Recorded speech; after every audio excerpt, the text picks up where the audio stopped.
Is it better to listen to science or is it better to listen to religion? If you answered science, well then you are wrong. And if you answered religion, then well done. You are also very, very wrong.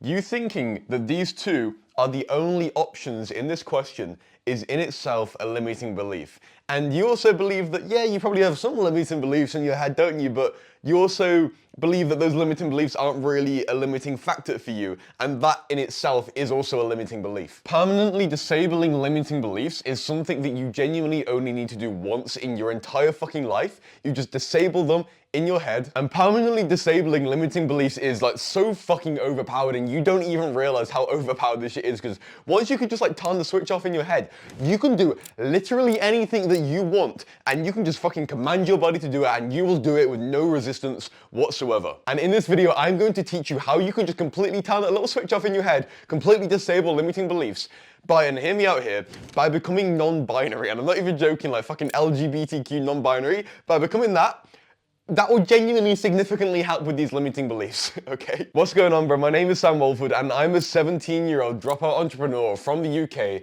and I help young men, maybe just like you, to make their first $2,000 per month with self-improvement coaching. And, you know, just so you know, you can trust me, in May, I did $25,000 in deals. My average client makes their first $3,700 in the first 60 days. I've helped over 500 guys exactly like you.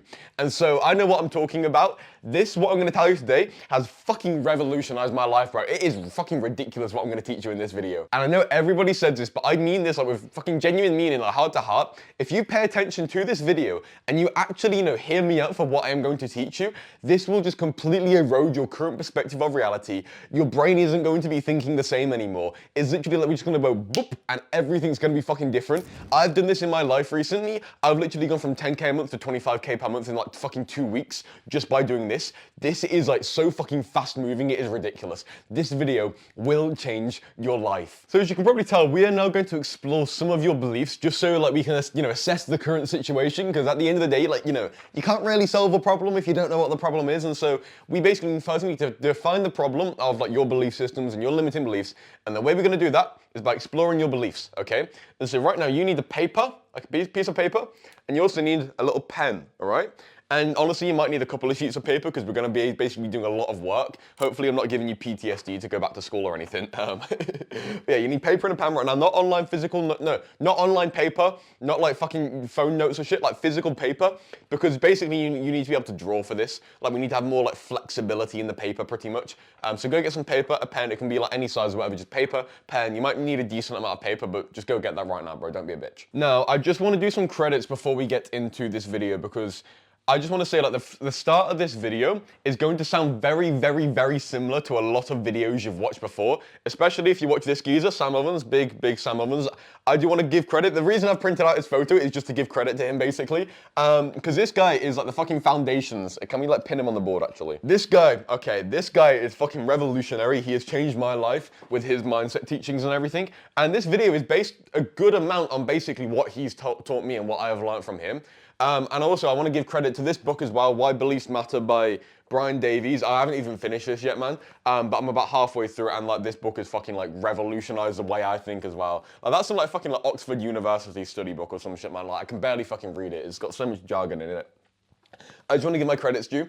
What we're also about to do, the exercise we're about to do, if you've ever watched Charlie Morgan before, it's going to sound exactly like one of Charlie Morgan's videos, okay, or his fucking like free course and everything. I just want to make you aware, Charlie Morgan has basically just yoinked that from Sam Ovens. I'm not copying Charlie Morgan. Me and Charlie Morgan are both just copying Sam Ovens, okay? But also, by the way, like I'm not just like fucking, exact replica this shit. It's like, I've explored this in a different angle, and I explain this in a much, much different angle. And so if you have heard like Charlie Morgan or Sam Ovens explain this before, I think, at least for what a lot of the guys I've spoke with, it's like you don't really fully, deeply understand what they're trying to actually get at. I think I've now got an explanation which fully makes it click. I mean, I've already explained this to many guys on like calls and shit, so that's why I'm making this video now. I put so much fucking work in, like over like 30 hours into this video, bro. But I just want to give my credits due before we get into this. But anyway, I'm gonna let yap in a little bit. So what you need to do, okay, you basically need to get this little piece of paper, and you need, okay, if I can just like show you how I do it. Let's fucking rub this board out so I don't get ink on the paper. You basically need to get your pen, I don't know how well you can see this, and you need to basically draw a line, okay, down the middle, just like that, okay? Basically, kind of like splitting the paper in half, and you can do this like, you know, lengthways or widthways, whatever. Just get a piece of paper, line down the middle. Now, what you need to do is on the left side, okay, you need to write at the top me, okay? So I don't know how well you can see that, but those words there say me, and here you need to write not me, okay? So piece of paper split into two, the left side is me, and the right side is not me, okay? You need this right now. If you don't have this right now, then you're being a little bitch and this ain't gonna work for you. Now, what I'm going to do with you is I'm going to ask you all questions. Now, an all question is basically something like this. Is it better to lift or run? This is like an example. And so what we would do here is I'm gonna ask you a lot of these questions. So this is gonna take a little minute, okay? So I'll ask you, is it better to lift or run? And then you make your choice.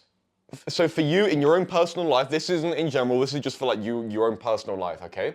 For you, is it better to lift or is it better to run? So let's say you choose lift. What you would do is in the me section, you would just write lift, okay? And in the not me section, you would write run, all right? So you basically split it in half, and that's basically what you need to be doing. Now, I'm gonna be asking you 69 of these questions. Genuinely not even kidding, I didn't choose the number 69 on purpose. I just wrote out a ton, and when I couldn't think of any more, I stopped and counted, and it was 69, okay? So I guess that's the universe telling us something there. But yeah, I just wanna make it clear that these are for you in relation to your own personal life and your personal opinions and whatnot. Now, let's say you're not sure between lifting or running. Like for me, for example, I lift and I run. I do both, okay, and I do both sort of equally. Is it better to lift or run? Well, I'm not really sure. I think it's both for me. Well, if you're not sure, you still need to, like, just for the sake of this experiment, this thought experiment, you basically need to split and you need to choose one, okay? You need to choose one that's me and one that's not me. You can't be like not sure and be fucking finicky with that. You gotta split them. Now, if you think it depends, then I guess you could like make a list on the back of the ones that depend. Or if you think it's gay, because we're gonna ask some pretty fucking gay questions, and you can make a list of the gay questions if you want to do that too. If you're being a little bit special. And also, don't think too hard. Just genuinely, just be fast. Like whatever comes to mind, just write that down. 69 questions doesn't sound like a ton, but it is going to take us a good amount of time to get through all of them, and it is going to get kind of boring. Please don't click off. I mean, it's probably going to be kind of fun, to be fair, to go through these, but anyway. I also just want to make you very, very aware, it's very important you do this now, okay? Because if you listen to this video without doing this, then this basically won't work anymore, because you're kind of like cheating it. Because what I'm doing in this video is I'm basically like causing a mental phenomenon to happen in your brain without you knowing, okay? And because you got no clue what I'm doing. I've got loads of fucking red herrings throwing you off on everything, so you don't know what I'm doing. But I'm causing a mental phenomenon to happen in your brain, okay? But the thing is, if you skip to the end of the video, or like, you know, you go through this without actually doing this, then that's what's gonna happen is you're basically gonna realize what I've been doing, and then when you go and try and do it, it's not gonna work anymore, okay? And so if you wanna like ruin this video for yourself, then you can carry on watching. If you want this to actually work, because like, it's not just, I'm gonna tell you how to turn limiting beliefs off. I'm gonna do it for you in this video. Like, I'm not even fucking kidding. The test we're gonna do together, like this thought experiment, okay? And the mental phenomenon I'm gonna cause in your brain, and the information I'm gonna give you at the end of this video is genuinely going to just like fully switch off limiting belief, just like that, okay? You are going to feel so much different at the end of this video.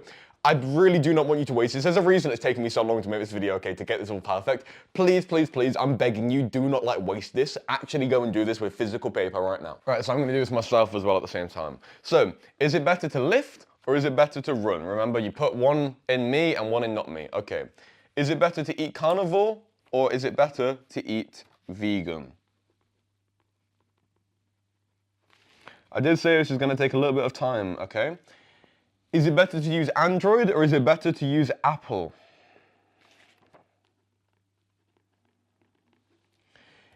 Is it better to dopamine detox or scroll?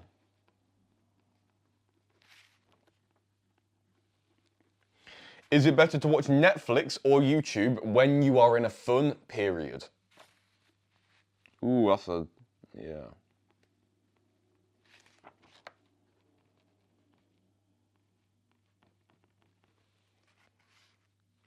Is it better to have a long morning routine or just go straight to work?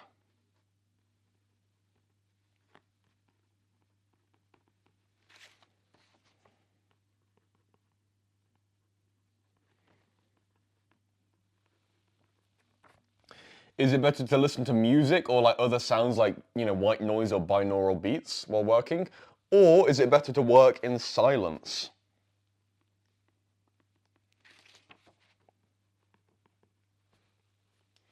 Is it better to take cancerous pre-workout or to have less energy when working out?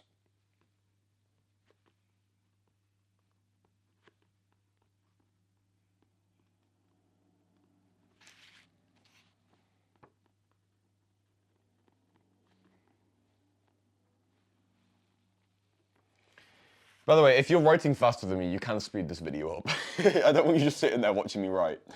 Is it better to work hard and play hard in different seasons, aka you have a few months of working hard, then a little period where you're playing hard? Or is it better to balance like the work and the fun in each day, if that makes sense? So you either go for a few months fully locked in, no fun, and then, maybe a month having fun? Or is it better to do the mornings and the afternoons are work and then the evenings are fun? Which scale do you do it on?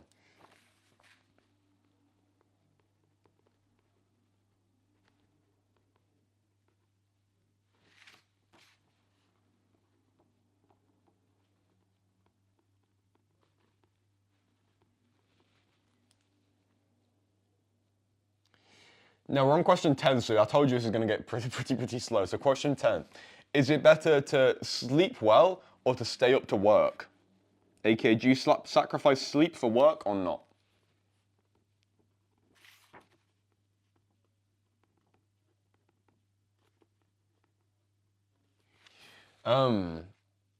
Is it better to take cold showers in the morning or not?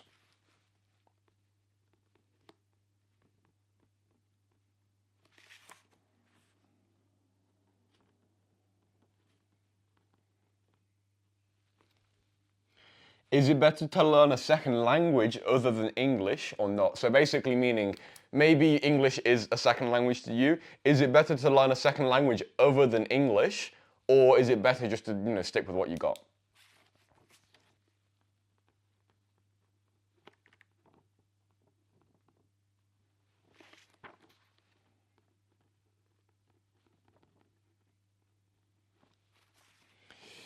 Is it better to niche down or stay broad? And this is in relation to like making self-improvement content and stuff.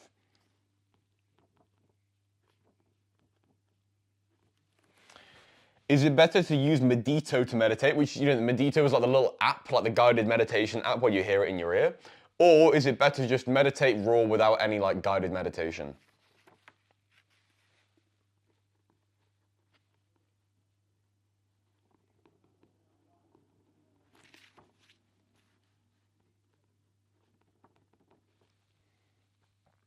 Is it better to run fast-paced and short distance or run a slow pace and long distance?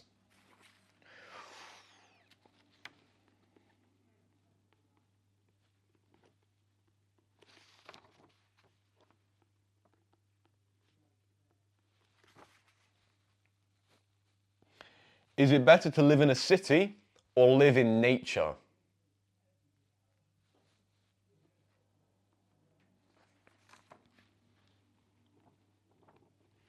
I did tell you, like, some of these are going to be hard to discern between two, okay? Is it better to work an unscalable and stable service or to go all in a super scalable and risky business? Basically meaning, do you work an online job where it's like video editing job where it's a service and it's stable but unscalable? Or, and you can just make some solid money and just it's stable? Or do you go into a more risky business where you take on the risk, but then it's got the chance of blowing up? Which one do you do?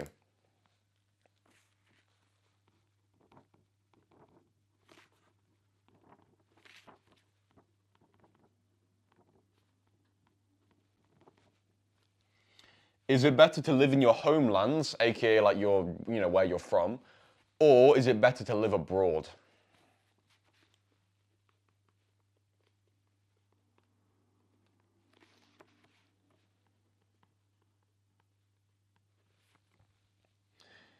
Is it better to be arrogant or to be humble?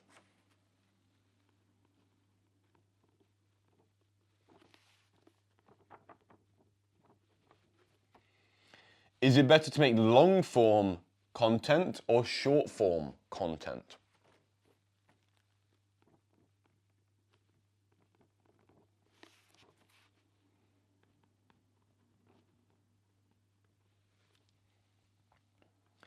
Is it better to fake confidence or let your nervousness show?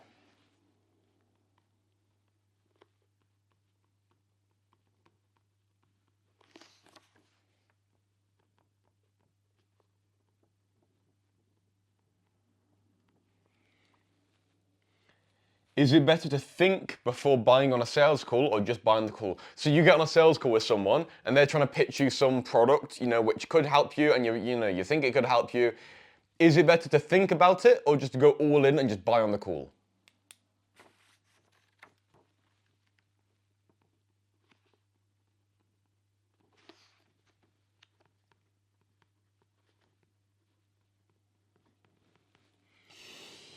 Is it better to be Machiavellian or honest? Machiavellian basically just means like when it's manipulative, sneaky, sly, and manipulative, and amoral, basically meaning you're not immoral, but you're not like moral. You're like without morals, and it's like you do what you need to for yourself. And your sort of power plays and shit like that. 48 law. Fucking, I'm writing on the 48 laws of power. 48 laws of power, Machiavellian type shit. Or is it better just to be honest and not like make power plays and shit? And if you want to spell Machiavellian, it's Machiavellian. Because I'm going to need to look at how to spell that as well. Yeah, it's not actually that hard, to be fair.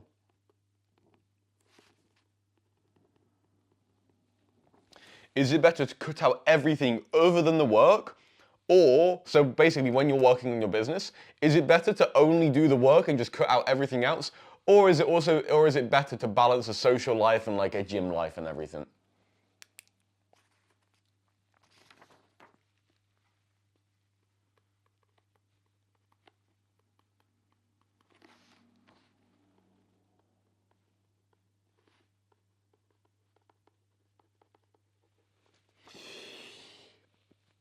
Is it better to be politically right or to be politically left? And so for context, if you're on the right politically, that means you would probably support Trump. And if you'd be on the left politically, you'll probably be likely to support Kamala Harris. How the fuck you say her name, bro? So you're politically right and like aligned with, more so aligned with Trump, or politically left and more so aligned with Kamala Harris?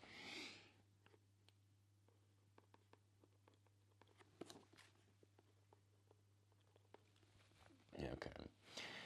Is it better to post content daily or to only post your very best content? Well, not very best, but daily content or only your best content? Hmm.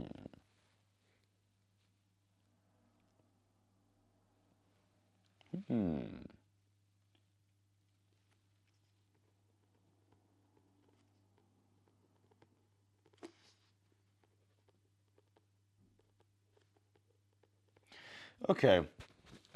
Question 27. This is taking ages.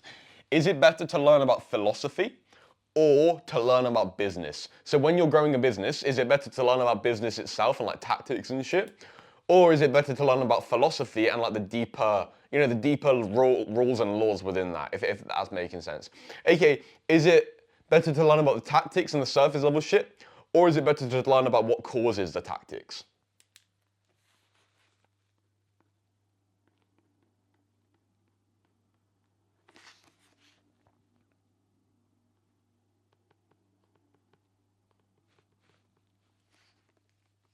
Is it better to go all in on just one skill or to stack many different skills?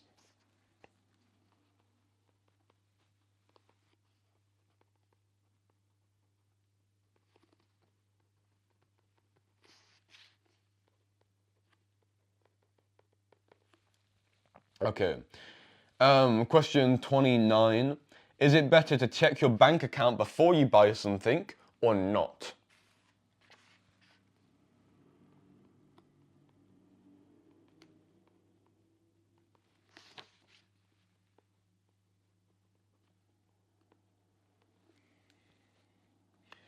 Is it better to sell on a sales page or to sell on sales calls?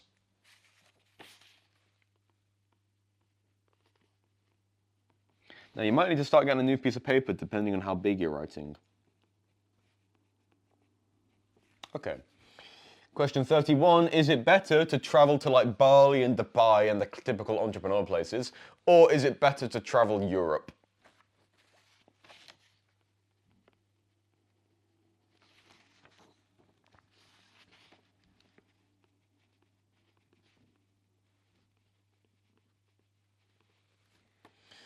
Okay, is it better to drop out or to follow the normal system? The normal system being, you know, school, uni, get a job type shit, or...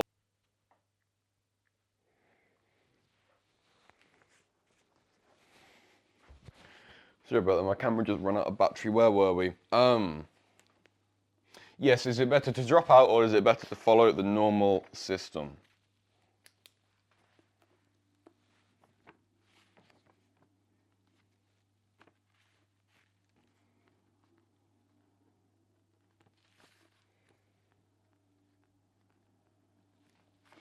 Okay, is it better to make decisions fast or to take time to think deeply?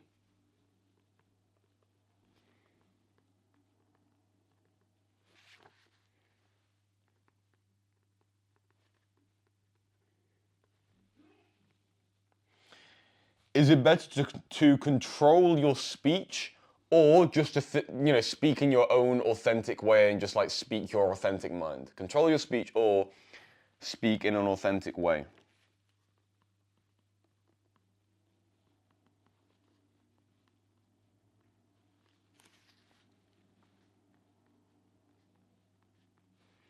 Okay. 35. Is it better to watch courses or to read?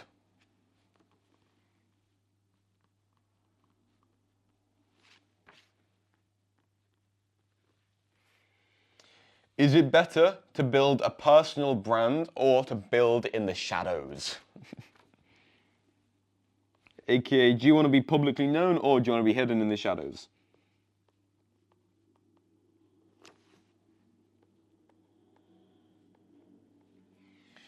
Okay. 37, is it better to get into a relationship with like a future wife type girl or date around with like red pill?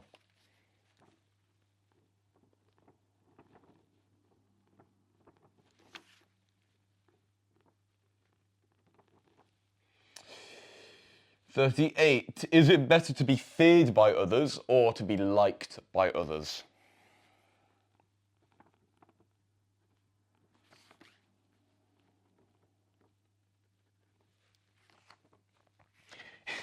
Is it better to have LGBTQ friends or to not?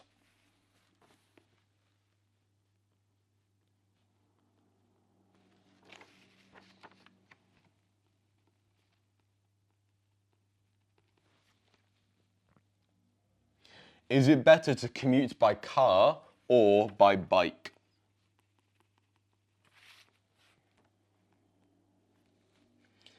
Is it better to be introverted or extroverted?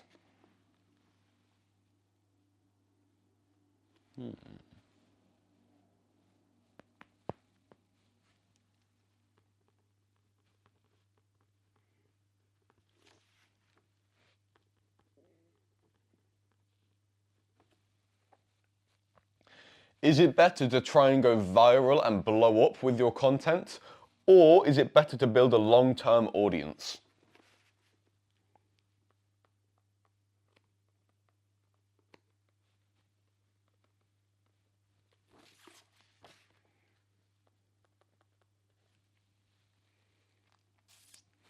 $43, is it better to pursue freedom or pursue stability?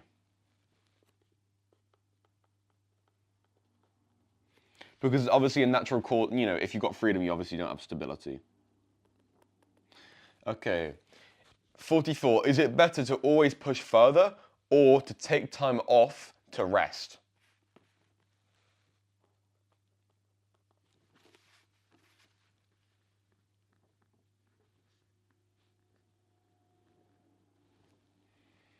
45, is it better to be materialist or to avoid materialism?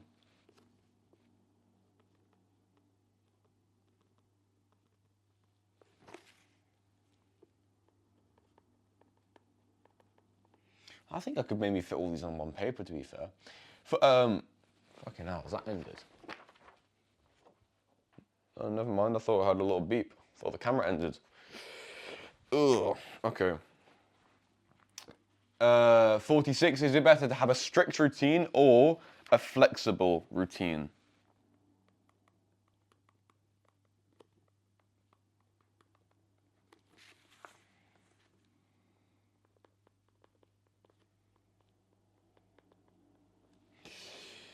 Um, 47, is it better to have a deaf friend, like a deaf friend who can't hear, or is it better just to like not bother with the hassle?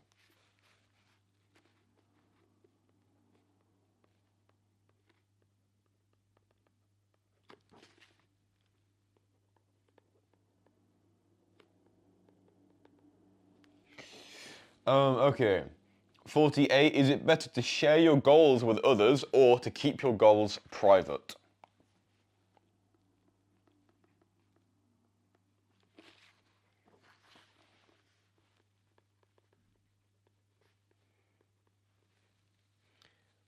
'49, is it better to be, and this isn't in like, you know, team ball sport. So team ball sport is like football, you know, rugby, American football, basketball, you know, sports where it's like, you know, it's a team sport and you play with the ball on a court. In those sports like that, is it better to be an attacker or a defender?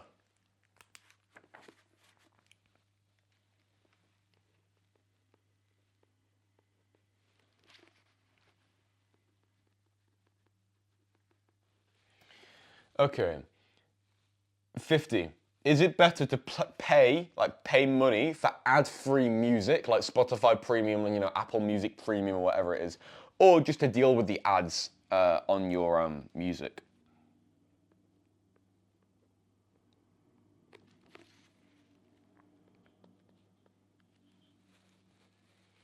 Is it better to be polarizing or to be agreeable? Basically meaning, is it better just like not be controversial and get along with everybody? Or is it better to be like polarizing and get along with really well with some people, but then like never, you know, never get along with other types of people?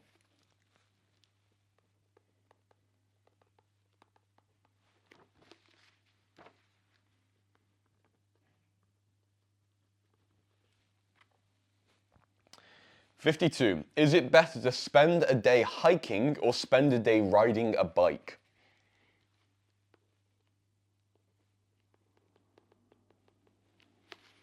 I always got them switched up then because they're such similar words, aren't they? Okay. 53. Is it better to be motivated by darkness and motivated by pain?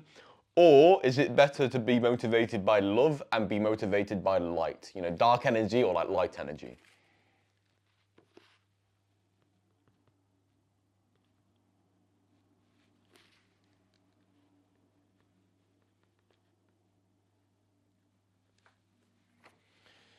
53, is it better to be motivated? Oh no, shit, we just did that one. 54, is it better to travel alone or travel with the boys?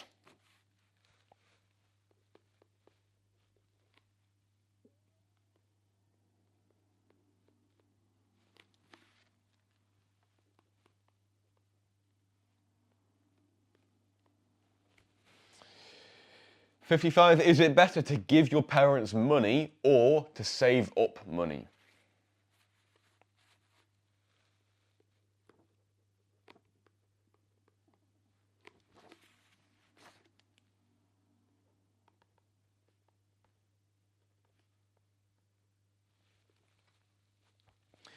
56, is it better to fix your weaknesses or double down on your strengths?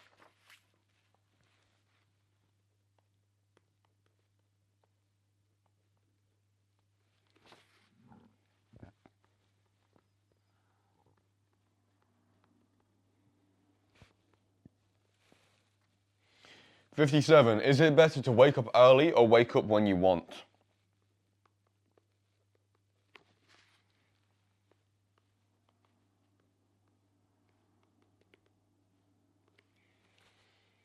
58. Is it better to play low risk and low reward, or to play high risk, high reward?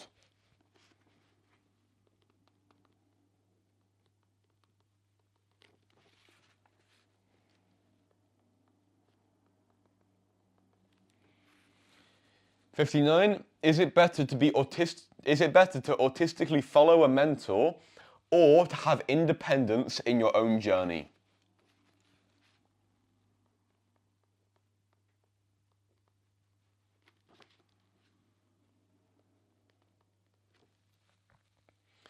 '60. Is it better to listen, to listen to music? Is it better to wear like inner ear, like AirPods, like earbuds that go in your ear? Or is it better to wear headphones, like over-ear headphones? Shit, I'm running out of space, but we're almost done.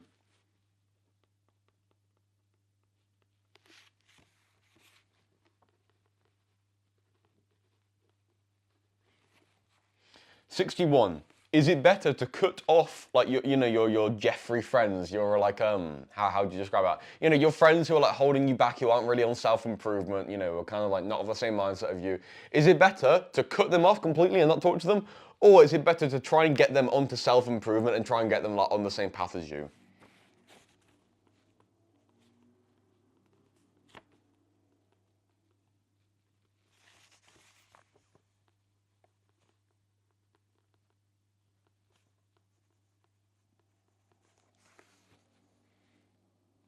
'62. Is it better to listen to science or to listen to religion?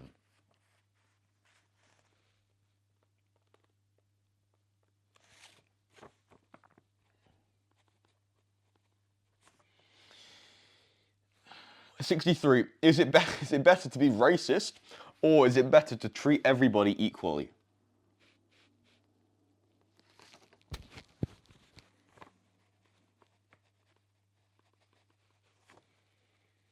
'64. Is it better to take steroids or to be natural?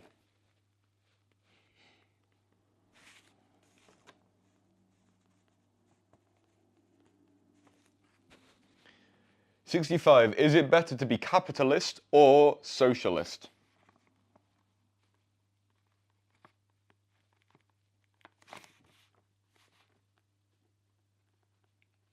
And by the way, just for context, because you might not know, so capitalism is like America, for example. They're the best example where it's like businesses, people grow their own businesses. It's like a market. There's competition.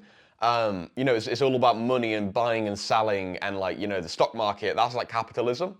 It's all about like kind of like natural selection of businesses in a way. Or socialism, which is a lot more like the way you can see socialism is a lot more like because capitalism is like everybody for themselves, every man for himself in a way. Whereas socialism is a lot more like higher taxes. And then you kind of force everybody to help each other in a way. And so the really poor people in socialism, well, they get, money given to them by, the government, and the government gets that money by taxing the really rich, if that makes sense. So it's like, is it every man for himself and like the brutality of like, natural selection in business? Or do you basically make the better people help the lower people in a way? That's kind of what socialism is. In China, like for example, of a socialist country, China's a socialist country. Okay. 66. Is it better to prioritize purpose over money or money over purpose?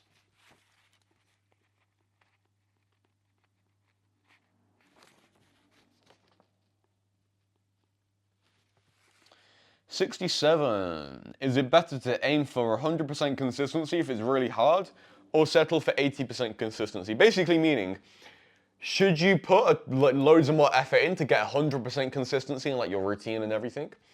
Or is it better to just not put as much effort in and kind of like do the 80-20 and get 80% of consistency? So is it better to do the 80-20 of consistency, or just to go for the whole full 100%?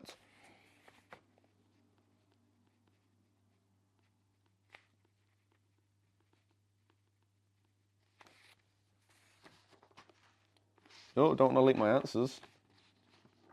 You guys are going to see that I'm racist.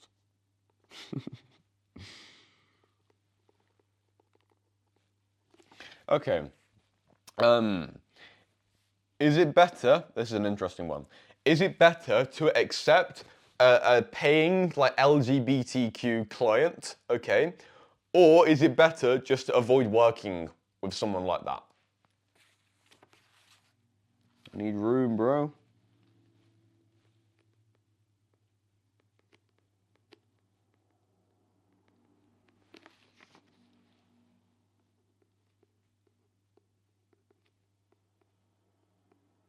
Okay. Finally, question 69. Is it better to sell a course or to sell coaching?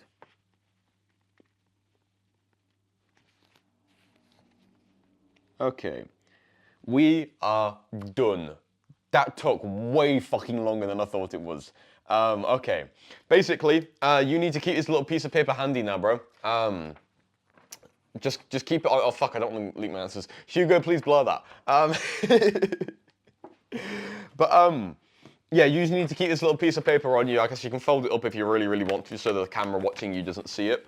And then just keep that there, and we're gonna go into that later. Like I said, it's a little thought experiment. We just need to do that now before I start to talk about what we're gonna get into. I know that we're so far in this video, I've not even taught you anything yet. Okay, that's just because we need to get that done out of the way. Fortunately, we've done it now. Or hopefully you've done that now. Because if you ain't, you're being a little bitch and you're basically just wasting this video. You're wasting like my 30, 40 hours of work I've put into this. It's like more than 30 hours I've planned, and now it's going to be way longer to record it.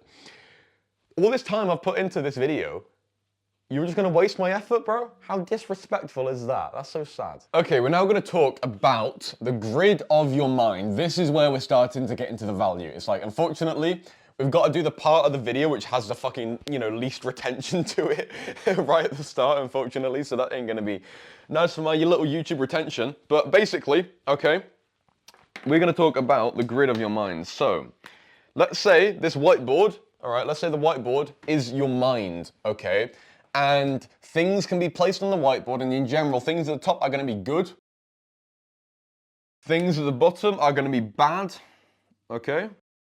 Things on the left can be like me, which is like, I guess, like things that like you do or are part of your identity and relate to you. And then I guess things on the right can be things that are like, not me. Okay? So it's a kind of like a bit of a graph in a way. The higher up something is, the better it is. The lower down it is, the worse it is. The further left something is, the more it is, part of you. And the more on the right, it's like not you, if that makes sense. Okay, so in general, you can see all these different things on this board. The things near the top are better. So for example, working on your laptop in Bali is a good thing. Jesus is a good thing. Weightlifting is a good thing. Nature is a good thing. The USA is a good thing. Red pill is a good thing. And then there's the bad things at the bottom, which is being broke. Junk food, corn, blue pill, Instagram, TikTok, LGBTQ, blue-haired people, vaping, And then you sort of got the things in the middle on like the y-axis. The y-axis, when I say the y-axis, I mean the up and down axis. And you got the things in the middle of the y-axis. For example, like falling asleep in class. You might do this, and it's not like a bad thing because you don't really care about the class, but at the same time, it's probably not ideal, Or like a watch, it's kind of materialism, it's kind of like motivating though, so, that might be in the middle. Or YouTube, which is upside down, where it's like, sure, YouTube's got educational stuff on, it's kind of wasting time, it's not horrible, and then there's things in the middle. Then to the left and right on the x-axis, we've got things that are me, which are like your identity, and things which are not me. Now, I've just put these things on my board. This isn't my board necessarily, it's just kind of, it's somewhat related to me, to be fair. I think I'm probably kind of biased in where I put things, but just assuming that you are probably pretty similar to me though, because obviously you're my niche. And so I've just kind of put these things on the board in general, assuming like, trying to make it as representative of you as possible, but it's sort of similar to me as well. And so the things that are like me, well, there's, weightlifting, which is really good and really me. You might be super consistent in the gym, weightlifting's great, that's like something really, really solid, okay? Then there's like science, where it's you and it's you identify with following science and research papers and shit, and so you follow science. Then there's like nature, okay, where nature's a good thing, although you maybe you still go out in nature, but not like a fuckton. You don't go out in nature as much as you do in the gym, which is why the gym's more on the me side, if that makes sense. Then you might have something like the USA, where it's like, maybe you're not American. If you are American, then this might be all the way over here, especially if you're like a patriot, woo-rah, and everything. But maybe you're not American, maybe you're European, but you still like respect America, you like it as a country, and so it's kind of like, you know, it's kind of like in the middle. Like you respect it like it as a country, but obviously you aren't American, you know? Maybe your country would be like all the way up here if you're really, you know, nationalist and everything. You know, like traveling and everything. You know, this might be a good thing. You know, you want to travel, you know, same with Bali and the laptop. You want to do that. You want to have that. And that is a good thing, except it's not you because you're nowhere near that right now. Okay. And then in the bad me areas, you know, you might be watching Netflix and do that all the time, but it's a bad thing. You might be broke, and that's something that's part of you, but it's a bad thing. And then in the middle of the bottom, it might be like, you know, watching corn. Like, you might do that, like, you know, every now and then, and it's a bad thing. It's not like you completely cut it out and it's over here, but it's not like you do it every single day. And so it's kind of like in the middle, you know? And then, you know, in the bottom right, it's like you've got the, you know, the LGBT flag, and like, you know, blue-haired people, you got vaping, you got TikTok, you know, the things that are bad and that you don't relate with whatsoever. And then it's like you got India, where it's like, it's like if you're Indian, then that won't be representative. You know, but for example, you might not associate with Indians whatsoever, but then you might not be like super racist. Like you probably hate, assuming you're very, very of how the media sees young men nowadays. Okay. You might hate blue-haired people more than you do Indians, okay? That's why it's like that. And then steroids, like you might see steroids as like not a great thing, but not like a bad thing. You know, maybe a little bit better than like the median, but then it's not something you're ever planning on doing, and so it's all the way over here, you know? And then there might be like YouTube, where it's like YouTube is sort of not horrible and not that great, and you also don't relate with it a ton, so it's kind of in the middle, you know? Or like, like I said, all the carnivore diet and everything. It's a good thing, and like you're sort of on it, but you're not on like, you know, super perfect diet yet. The interesting thing looking at this, because like this is like your mind in a way where things are, okay. The interesting thing is that you see things that are generally grouped together, okay? And I didn't do this on purpose. I just picked up each individual item just on a whim and was like, okay, where would this go? And so there are like, you know, exceptions and shit, but you generally do start to see patterns. For example, blue-haired people, like the gay flag, the LGBTQ flag, vaping, and TikTok, they're all in one group together, yeah? And then you see the social medias. I didn't even do this on purpose. I was just like, shit, man, that makes sense. The social medias, okay, TikTok is the worst one, and it's the one you relate with the least. Then there's Instagram in the middle, where you relate with it a bit more and it's a bit better. And then there's YouTube, which is probably like, you know, I mean, you're on YouTube right now, where it's like, you know, a bit better, and it's more like you relating with it a good bit more, okay? Then, for example, you have the red pill and the blue pill. If you don't know what the red pill and blue pill are, then you probably aren't on the right channel, or you probably aren't my niche is what I'm trying to get at there. Basically, the blue pill is like treating girls as like the you know, normal modern advice of like, you know, give her flowers and you know, suck up to her and like be really nice, be as nice as possible, be the nice guy. Where the red pill is more of like the, you know, the alpha male player type energy. And so, you know, it's interesting to see here. It's like maybe you don't relate with them a ton, but you also don't like completely ignore them. They're kind of like in the middle. And then maybe you see the red pill as better than the blue pill. And then the red pill you identify with a little bit more. That's generally what I see with my niche and everything. Or it's like the food, for example. You know, the diets, they're kind of on the same axis. Like, you know, Fortnite and Minecraft being right next to each other, and the Lamborghini. You know, that's like childhood right there, you know? That's childhood, where it's you relate with it so much because it's your childhood, which means it's really far left on the me side. But at the same time, okay, it's also not really good because that's an old identity. And so it's interesting, like this is your old identity. This used to be up here, but it's now shifted down and become worse because you've become a new person. That's really interesting, is it not? So this is basically like the best way I've found that you can like represent your mind and all your beliefs. So it's like, you know, Dubai Palm, the palm or whatever, like living on Dubai. You know, it's like you don't really have a super strong opinion on it, and so it's kind of just floating there in the middle. Same with, you know, sleeping in class. It's like, well, yeah, it's not a bad thing, it's not a great thing, don't really care, you know. This is really, really interesting. And the way this all works, okay, is that each specific spot on the whiteboard is a specific spot of nuance, okay? And the word nuance is like, how do you describe the word nuance? It's like specific details and, you know, conditional context, you know, and all of this like nuance, you know. Google the word nuance if you don't know what it means, because I can't explain it well. And so, or like translate it into your language if you don't speak English that well. So each spot on here is a spot of nuance. For example, weightlifting, okay, is being good on something you identify with. That's nuance, okay? And for example, like nature is in a similar spot to weightlifting. Or for example, all the way down here, blue-haired people and TikTok, okay, and vaping, they're all in similar spots of nuance, okay? However, you might see TikTok as being a little bit less bad than blue-haired people. And so it's kind of like you're in slightly different spots. Each spot on this board is a specific spot of nuance. And of course, each item can only be in one spot because like an item can't, have double nuance or anything. That'd be kind of weird. And obviously this is also a very heavy simplification. Like keep in mind your brain, not only is it a 3D structure, but it's also like so fucking interconnected in like so many fucking weird ways.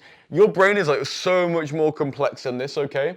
And it's kind of like, for example, you can have something like really good that really relates in with you and you really love. Like for example, okay, a Lamborghini might be a good thing that you relate in with and it might be connected to your childhood, okay. But then there might be some song which is really bad and like over here, but then that song reminds you of this despite them being far away on the board. And that's just because your mind is this super complex thing and it's like you listen to some song and it brings you back to somewhere, even though those two things are like completely distinct, because your mind is complex and shit. This is a simplification so you can see it on a whiteboard, okay? Now, I want to ask you, okay, I really do want to ask you here, how many different spots of nuance or how many different spots are there on this whiteboard? It's kind of a weird question. If you look at this whiteboard, can you like count all the spots, all the different potential spots? And when I say spot, I mean like, down to the smallest precision of degree, down to like, the size of an atom. How many different atom-sized spots are there on this whiteboard? Do you want to know the answer to that? Because I actually worked out this answer. How many different atom-sized spots there are on the whiteboard? So I actually worked this out, and on this whiteboard, there are 10, okay, ready? Quintillion different atom-sized spots on this whiteboard. Now, if you want that row in digits, okay, it is 1 with 19 zeros. Okay, 19 zeros. It is literally 10 to the power of 19. That is how many different atom-sized spots there are on this whiteboard. Okay, now, in our brain, okay, there is something called like synapses, how the fuck you say it. Synapses are like connections within our brain. Like it's not brain cells because there's way more brain cells, and like a brain cell could just be like a tissue cell, so it doesn't really matter. You can't really like track brain size by cells really. But synapses, like the number of like connection things in your brain, okay? You wanna know how many synapses are in your little brain? In your brain, there is 10 trillion, okay? Now, do you wanna know the ratio between the synapses and the possible points there are on this whiteboard, okay? Well, for every synapse, okay, there is 100,000 whiteboard spots. Now, why the fuck am I telling you the ratio between spots on a whiteboard, atom-sized spots on a whiteboard, okay, and the number of synapses within your brain? Why the fuck do you need to know that ratio? Well, it is basically because, okay, we need to understand that our brains not only have limited size, but they also have limited power.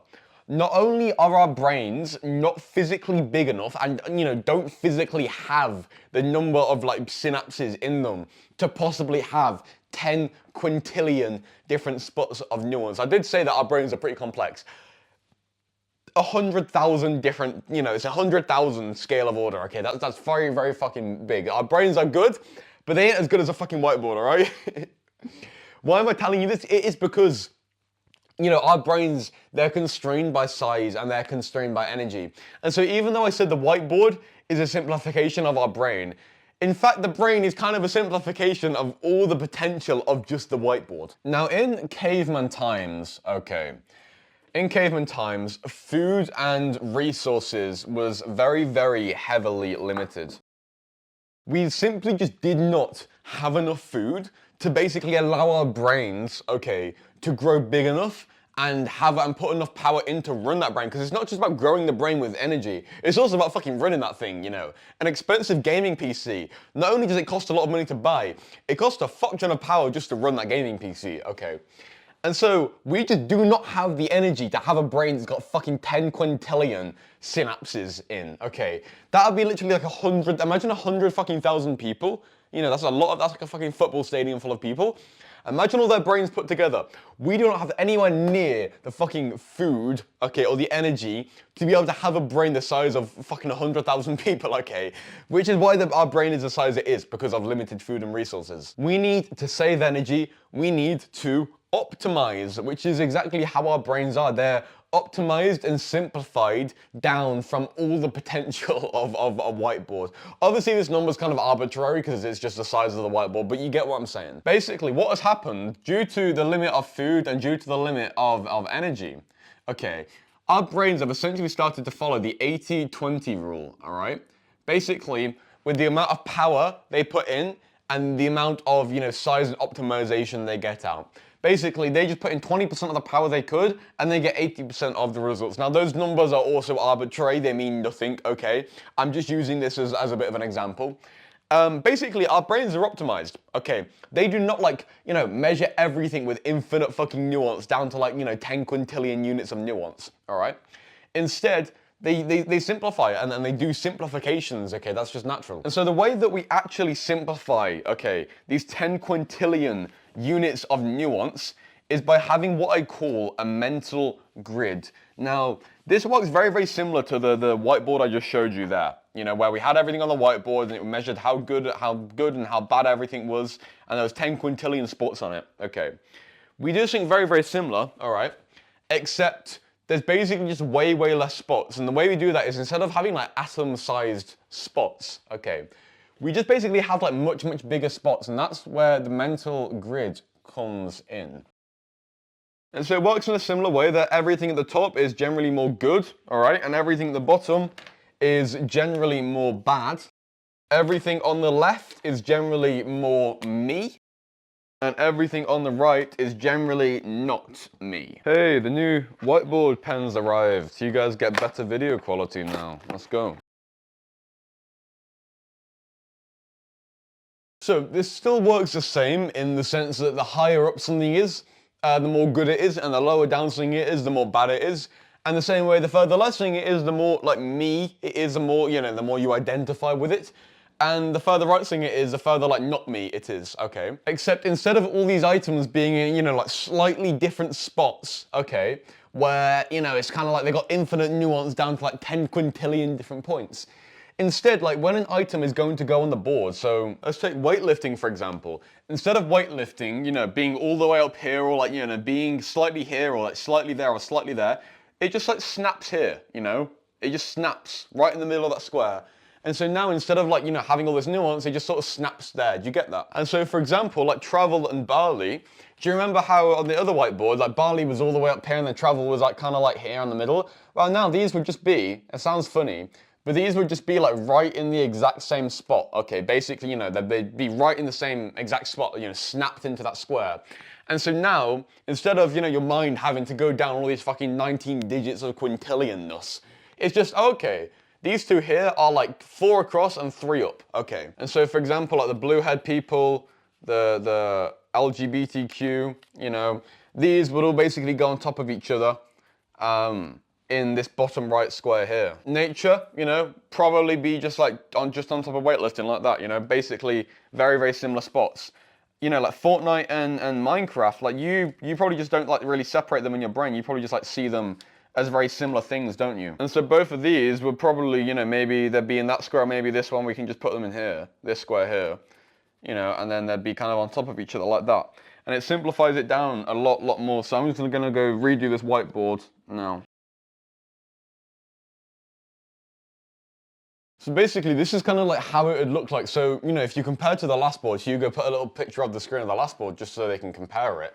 You see how the other whiteboard had like way more nuance to it, way more, you know, like things were just in slightly different spots, whereas here it's like everything's just kind of like grouped together, you know, and there's still nuance, like, you know, things are still better and more me and not me. There's still like nuance there.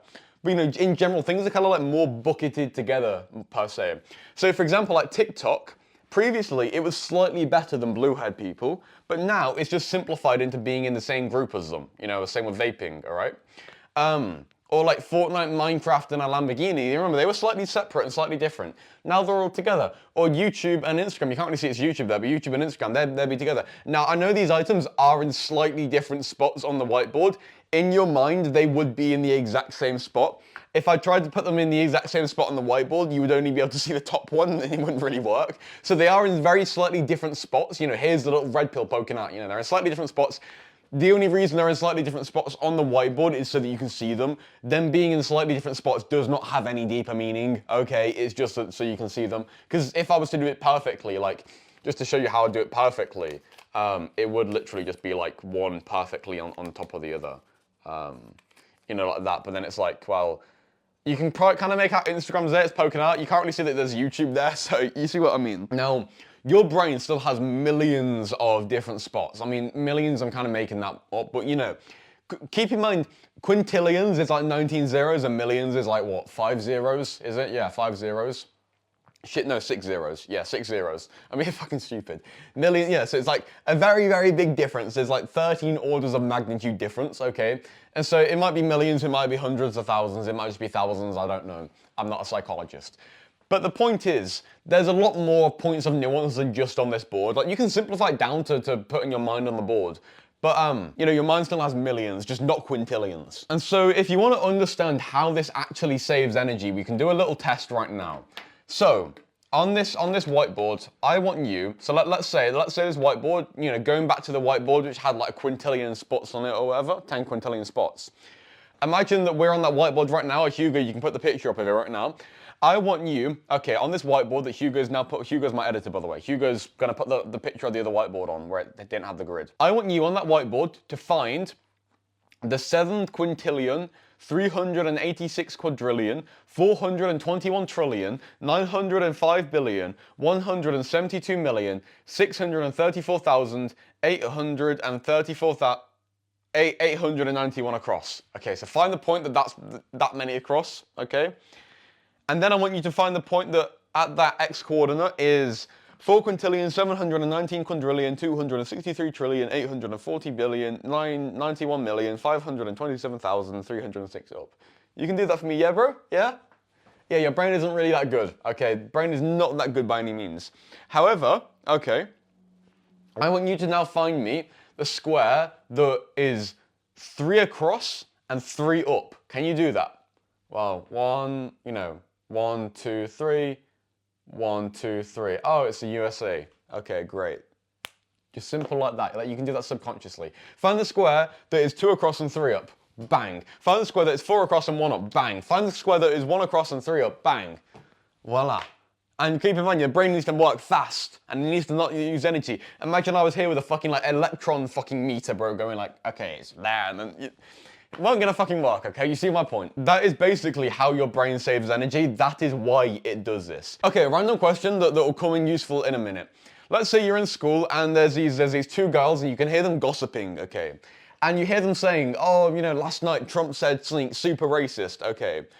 Would you favor, in this little situation, you just hear them saying Trump said something super racist, without knowing what Trump said, would you favor the girls or would you favor Trump? Who would you think is more right? Who would you favor more in that sense? Okay, just keep the answer in mind. You can write it down on your piece of paper if you really, really want to, because actually, we need to go and get our piece of paper right now. I told you this piece of paper would come in handy.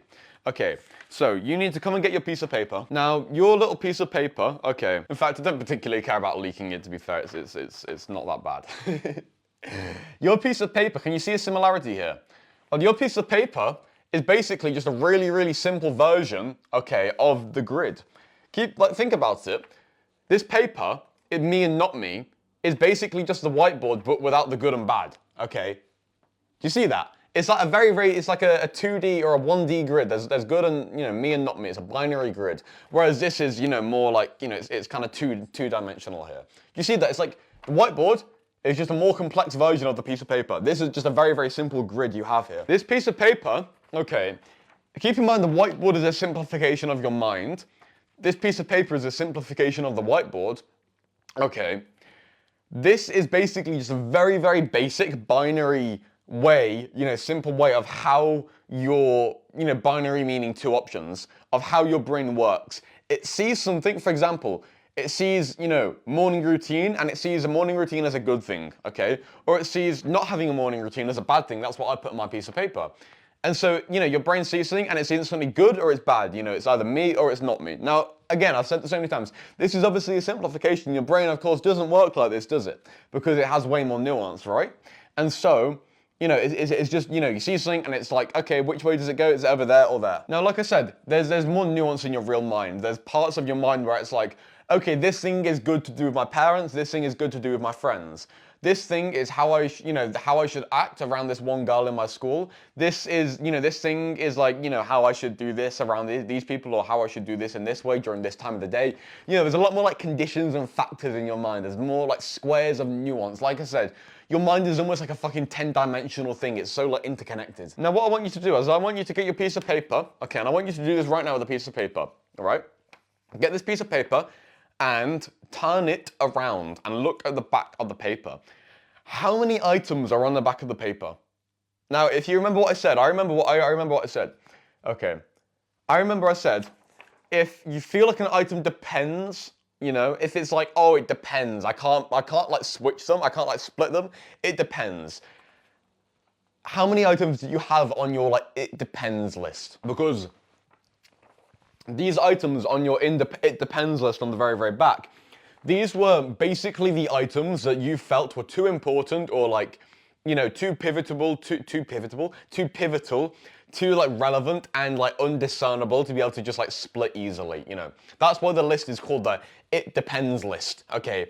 Because they were too important for you to feel comfortable, splitting them without these dependencies. They were too complex, there was too much writing on them, they were too important for you to feel comfortable just to split them into good and bad. Basically, for you to be able to put those items on the it depends list onto the front of the piece of paper, you would need more squares in the grid. You would need more nuance to be happy to be able to talk about them. So for example, you could probably just say, corn, that's just inherently bad. You could probably happily put that on the not me square, or on the bad square. However, you could take something a little bit more nuanced, okay? You could maybe take, I don't know, like something like peptides, okay? I know people are talking a lot about peptides now. Maybe you're into them, maybe you're not. But maybe, let's say you're into peptides, however, you don't take all peptides. Like some peptides you fucking hate, and some you think are actually decent. If I said, are peptides a good or bad thing? You might be like, oh, some of them are good, some of them are bad.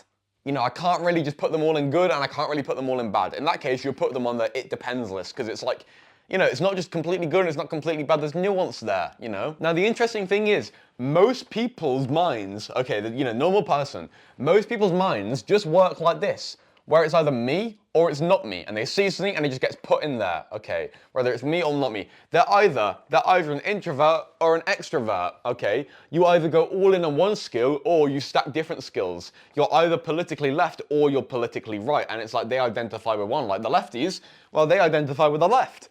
And, the based racist misogynists, well, they relate with the right, okay? And the reason that, 90% of people's brains work like this 90% of the time, and 90% is just a random number I've come up with again, but it's kind of representative. It's just because this is the most efficient, simple way of your mind running. The way computers run on binary. Binary in computing is like ones and zeros, okay? Computers run on ones and zeros, okay? And that's because that's the most simple way of encoding, data and everything. Instead of having like all these different extra details and shit, you just have 1 0 1 0 1 0 0 1 0 1 0 0 1. It's just it's this or that. There's no in between. It's either this or that. That's basically like binary. That's like how a computer works.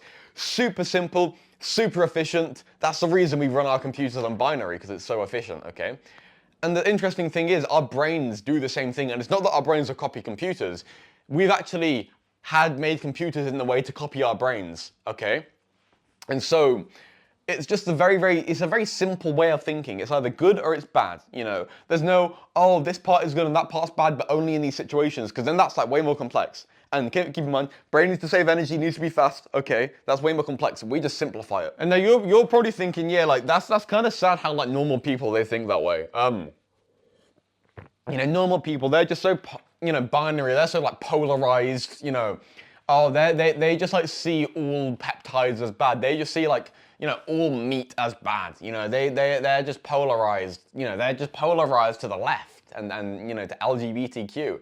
Okay, you know, that's just kind of sad, isn't it? You know, and you're probably thinking, oh no, you know, I actually use nuance all the time. You know, it's kind of sad that those people don't, but you know, it's good that I use nuance and everything. Let me just ask you a quick question. How big is your it depends list? That list on the back, how big is it? Is that list 69 pairs long? Is there 138, I believe, yeah, 138 items on the back of the paper? Because if there isn't 138 items, if there isn't 69 pairs, because 69 times 2 is 138, if there isn't 69 pairs, well then that's kind of a lie you're telling yourself about how you use nuance all the time. Because if you were able to split things into me and not me, then, well, you're literally in binary thinking there. For example, if you were able to put being politically right on me and politically left on not me, which I assume you probably are, well then that's split binary thinking. You've just instantly put not, you know, left, not me in there without really like considering if it depends or not. And you're probably like, well, yeah, Sam, I am politically, you know, right-leaning. That's just, you know, that's just who I am and everything. Again, that's proof that you're polarizing yourself there. And if you're still not convinced, let's bring up that little question I asked you earlier about Mr. Donald J. Trump, what the fuck? Donald J. Trump and the girls. Okay. You are probably like, oh yeah, you know, Donald Trump. No, this is the reason I asked you this question before getting onto this. Okay. Donald J. Trump, you probably just naturally thought, oh, okay, it's him saying something racist. To be fair, he probably did say something racist, okay, but it's like, you know, it's not that bad of a thing. You know, that's probably what you thought. And you probably just instantly assumed, oh, these girls are left-leaning, you know, I ignore them. Or not you ignore them, oh, they just, you know, you instantly like, oh, these girls, they're left-leaning, they don't like Trump. Trump probably said something pretty based. That's probably naturally where your brain went. And the thing is, you might have tried to control your thoughts and might have been like, oh, I'm going to get ahead of Sam and I'm going to be smart and I'm going to say it depends and shit like that. In a normal situation, in a genuine, real situation, you know you probably would have naturally assumed these girls are just, you know, politically left-leaning and that you probably would have just naturally favored Trump without even knowing what Trump said. And like I said, because this is like the simplest and easiest way of thinking where things are just simply, you know, good or they're simply just bad, it's the most efficient way, and so your brain just, you know, it naturally takes the path of least resistance. You know about, you know, path of least resistance, water will always take the fastest route downhill and everything. It's the same thing with your brain. It will always take the easiest option. You'll always do the easiest thing in general unless you intervene. And so because this is the easiest way, despite your brain having like, imagine like a grid here with like loads of millions and millions and millions and millions of fucking, you know, squares and everything. Your brain just like generally groups things into good or bad, and that is called being polarized and binary thinking. And yes, it is simpler, it saves energy, it is faster. But keep in mind, we are in a world where we are not limited by energy. We're not having to go out there and fucking hunt a woolly mammoth and scavenge for fucking berries anymore, okay? We have unlimited food, okay? To a degree, you know, if you're rich in the West, you have unlimited food. You can buy more food than you can physically eat, so we've got unlimited food. You know, we've got unlimited energy. You can get anything you want. You can fuel yourself as much as you want. You can get perfect sleep every night. We are not constrained by time and energy anymore. Okay, on time we are, but not energy. And so us operating, you know, in caveman times, operating in this sense was good because, and this is, you know, us versus them. You kind of know that, you know? And that was good in caveman times because it was like, we are the tribe, this is us. Anybody who's not in the tribe, that's them and they're dangerous and they're bad and we're good. You know, we're righteous, they're bad. You know? Because people naturally tend to assume they're righteous as well. They naturally, and you probably do this too, you probably naturally assume you're destined to achieve your goals. You feel you're destined for freedom. You're destined to make money online and achieve your goals. Well, the thing about this is little bro, that you feeling like that is literally just good and bad. Like that's just binary thinking in your brain. because that's just you bucketing yourself into the good side, making you feel you're part of your own tribe and making you feel like you're righteous, which humans naturally do. And then everybody else is kind of like in the bad side of it. You get what I'm saying? So it's very easy to get polarized in a sense because it's just the easiest way of thinking. But the thing is with this is it heavily limits you. And you're probably thinking, does it really? Like, sure, I'm probably a bit polarized, but that's also kind of a good thing, Surely being polarized is actually a good thing because then it's like, well, then I can go all in on political beliefs that I agree with and, kind of ignore political beliefs which I don't agree with. And then it's like, it forms my strong identity. And then, I go all in on that. And so it kind of works better being polarized, right? That's interesting how you think about that, because there is actually a pretty strong argument for that, like going all in on one thing and getting really, really good at that and sort of being rigid in that sense. And we're going to talk about this way, way later in the video. This video is going to go way deeper, bro. We're not even onto the quantum physics shit yet and the double slit experiment. We're going to get onto that soon. But the thing is, when you get polarized, it cuts off options which you previously could have chosen, because what tends to happen is you get this rigid, bogged down identity where you're politically, right-leaning and they're politically, and this isn't just politics, by the way, this is with everything. This is like, oh, I don't take steroids, those are the people that take steroids. I eat carnivore, they eat vegan. It's all these things, and so it's like, you constrain yourself to not taking steroids and to only eating carnivore. And you might be like, well, yeah, Sam, that's pretty good, isn't it? Not taking steroids and eating carnivore. Surely that's good. Or maybe you do take steroids and maybe it's flipped. Okay. And so you might be like, maybe that's good. Well, yes, it is good that you do that, but it's not good that you're restricting your options. You shouldn't force yourself to you shouldn't be choosing an option because you've restricted yourself to only that option. You should be choosing an option because you've genuinely thought through it and chose that option. Now we're going to do a little bit of an experiment here, okay? Because like I was saying, what tends to happen actually with your identity, being politically right might become part of your identity. Carnivore, working out in the gym, self-improvement, these become part of your identity. And what happens is your identity adapts to your situation and your current beliefs. And so it kind of becomes part of your ego in a way, and the ego becomes very strong and rigid. And I'm going to explain this way deep. It might be sounding like I'm just speaking words right now. Like I'm gonna go deeper into it soon. But what tends to happen is your ego tends to get involved in this, and it becomes like your ego is wrapped up in the fact that you're right-leaning and you're right, and it becomes very hard to change your beliefs because your beliefs have become wrapped up in your ego, and it's like, well, this is who I am, I'm right, and it's kind of like hard to go back on yourself. Do you see that? And so let's take these political issues, for example. I'm actually going to rub this out from good and bad and put it as left and right, because sorry, Trump. We're going to use politics for this, and by the way, we are using the political coloring system that the entire world other than America uses, which is basically having the right as blue and the left as red. It's literally just America and like a few other countries, I think, which for some reason put the left as blue. But we're going to use the proper system here. Fuck, I've been stupid. I've used the American system.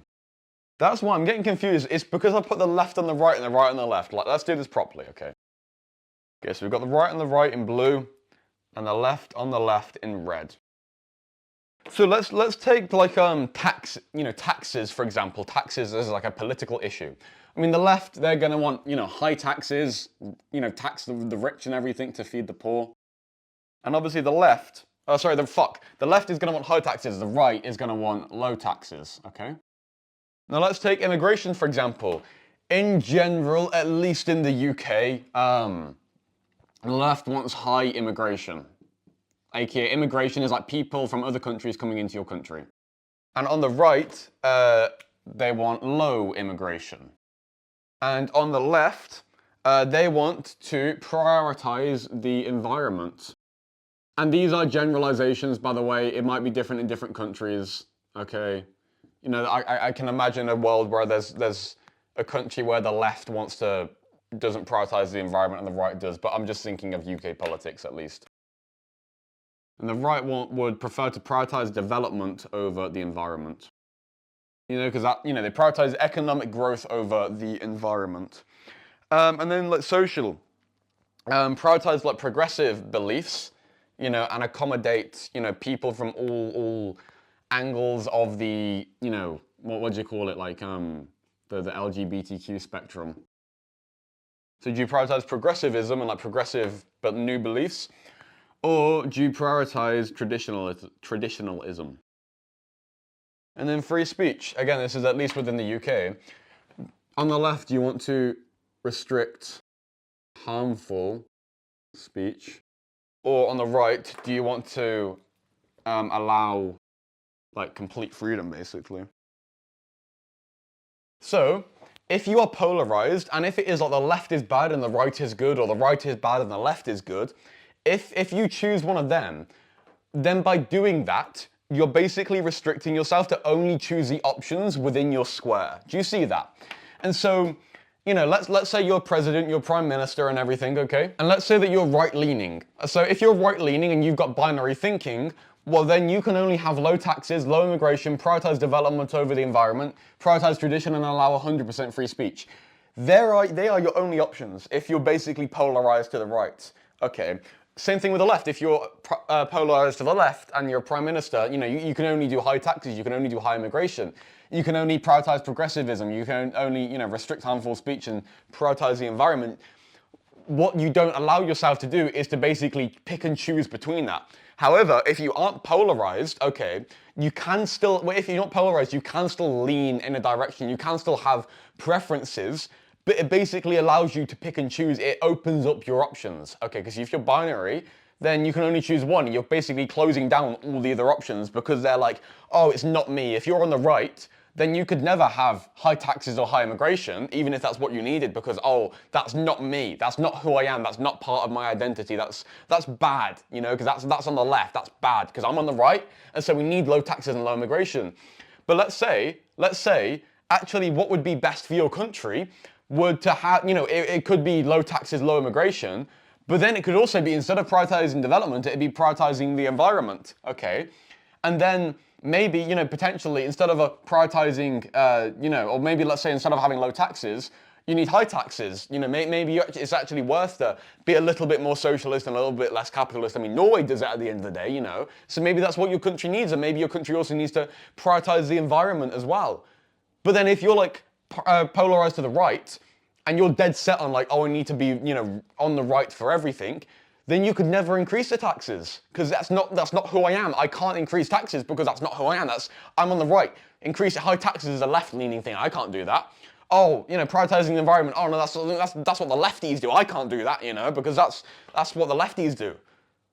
You see, then that causes you to be polarized, and you naturally restrict your options by being polarized and being binary and either being left or being right. And like I said, because we aren't, you know, this is a very efficient way of thinking, but like I said, we're no longer constrained by energy in our world. And, you know, as you know, human development goes on, often, you know, our development becomes more and more abstract, basically meaning, you know, 200 years ago, our development was, you know, building factories and the Industrial Revolution and, you know, brickworks and all this shit, okay, and the steam engine and you know, all that. They were our physical developments, okay? But then you look back 1,000 years ago, and our developments there were like, you know, stacking big rocks together to make castles. And so it goes from like big castles, really big clunky rocks, to more precise, intricate machines. And well, now, in our modern day, where is our development at? Well, our development is now, in the modern day, in like AI, which is like so super technical. Do you see what I'm saying? And so as humans develop, our development becomes more and more abstract. Abstract meaning like less tangible, you know? And so if you think about it, sure, 10,000 years ago when our development was fucking, you know, or 100,000 years ago, our development was, you know, throwing the fucking spear into a mammoth. Now our development is like being able to think in the right ways. And so we're no longer constrained by energy. We're now constrained by being able to think in this way. This is our current constraint. And so it serves us so well to not be polarized and to essentially, like, you know, turn off this biological mechanism in our brain and in a way go against. It's funny because for natural selection to happen, you have to go against natural selection. You know how natural selection works, where it's basically like, you know, the fittest animals tend to survive more. And then because they're the fittest animals, the animals best adapted to their environment, they survive more. Because they survive more, they reproduce more. And because they reproduce more, then there's more animals with the features better suited to the environment. That's how natural selection works. Basically, the features which adapt better to an environment are likely to stay and to grow. But the thing is, to be able to first obtain those features, you need what we call mutations. And a mutation is basically some like random fucking feature popping up. In a way, it's almost like a test. You know, it's a test to see whether that feature is worthy or not. And so, in a way, for natural selection to happen, you have to go against natural selection and move away from the current status quo of what is working, if that makes sense. Like, you got to imagine like an animal, and its current body is working, they're living well. But to develop further, it needs to get some fucking weird ass mutation, grow fucking horns or something like that, which has a good chance of not working. But at the same time, it could be what they need to progress and grow the species. And so in a weird way, you got to go against natural selection to have to have natural selection happen. Okay. And so it's the same thing with here. I know, like, we're not fucking, the humans who are more intelligent don't reproduce more in the modern day than the ones who don't. Okay. But it's still the same with thoughts and everything, okay? You need to go against, like, the way you biologically think to be able to basically progress to the next level, okay, with how nature works. Same thing with like how you resist your impulses just to watch fucking like porn and eat junk food all day. That's you going against your natural inclinations. That's you going against natural selection. And so we need to take it one step further.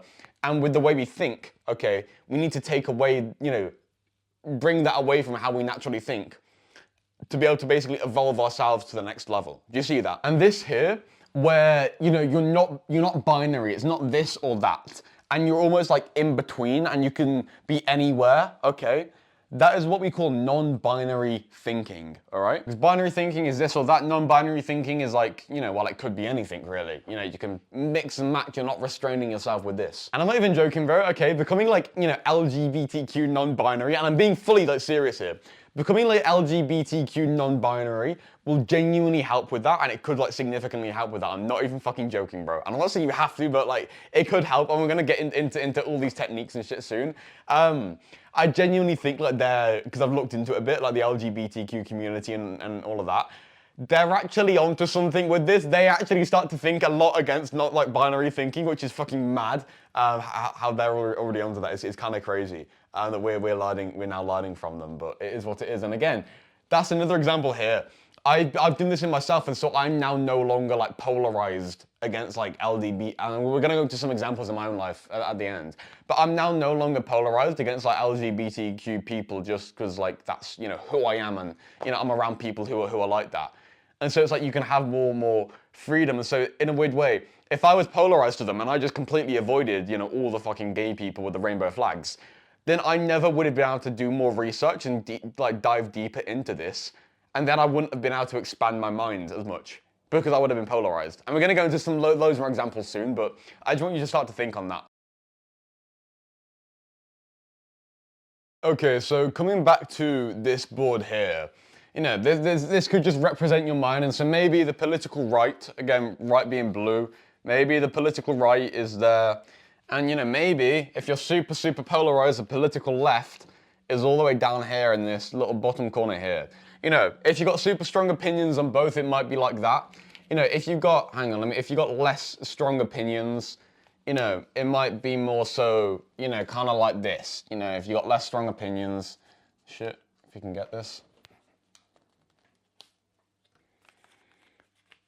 It might be more like that, where it's like, you're not super like crazy extremes from one corner to another. They're a bit closer, but they're still different, and it's still like, they're snapped into the same squares. And remember what I said, like your brain's got nuance, and so like yes, there's going to be nuance. Like the political right isn't going to be bucketed in with your childhood. It's just because this is a simplification.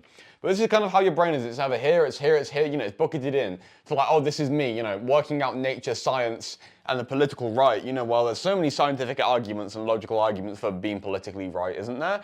Surely the people on the political left, they're just emotional. That might be what you're telling yourself. Now, the thing is, okay, with my brain maybe, or with someone's brain who is no longer polarized and who has non-binary thinking, basically what you can do is you can get this here, and you can basically put this, it could be here maybe, and it's overlapping on 4 squares, and you're like, what the fuck? How the fuck do you do that? How have you made that overlap multiple squares in the political left? Okay, it might be, it could be here, for example. Okay. How is it overlapping squares, Sam? That doesn't make sense. I thought you said they have to snap to squares. Like, how is that like half good on this level and half good on that level? And how is it like these at the same time? And how is it these at the same time? Like, one thing can't have double nuance at the same time. I thought you said that. Well, yes, it doesn't. Like, it might look like that's contradicting, saying 4 things at once, you know. You know how people, it's like they kind of contradict themselves and everything with their political opinions. Okay. I'm not actually contradicting myself here, okay. My grid is actually just different to yours. This green grid that I've just drawn on the board now, this is, you know, let's say these were my beliefs. This would be my grid, okay. So the black grid here, which was originally on the board, was like, you know, 1, 2, 3, 4, 12 squares, you know. That was your grid. And it's very like simple, you know, it's not completely binary, because remember, like, where's the piece of paper gone? The most, you know, simple grid would just have only 2 squares, basically, you know. It's either good or bad. Now, your grid, and with the black lines, where there's 12 squares, it's just a bit more complex. Now, my grid, with the green squares, I don't know how many there is here. Then there's, what, 1, 2, 3, 4. So, on my grid, however, there is 153 squares, 17 across and 9 up, okay? And so my grid has got what we call fidelity. Now, the word fidelity has 2 meanings. It can mean basically being like faithful in a relationship, you know. But in our meaning, it means it's got more detail, it's got more nuance to it. You know, it's more fidelitus, is kind of how you'd say it, okay? And so, for example, with my, you know, my belief on the political right, okay, well, it's here. And it looks like it's overlapping 4 of, you know, the green squares. No, sorry, it looks like it's overlapping 4 of the black squares, and it's like half in between some of them. From your perspective, from your mindset, okay, from your mind, it looks like I'm contradicting myself, being in 4 at once, okay? Where in reality, I'm actually just got more nuance. You know how people can sound like they're contradicting themselves, and then they give the nuance, and it makes sense? That's basically what's happening, is you hear them contradict themselves, you see them as being in 4 squares at once, okay?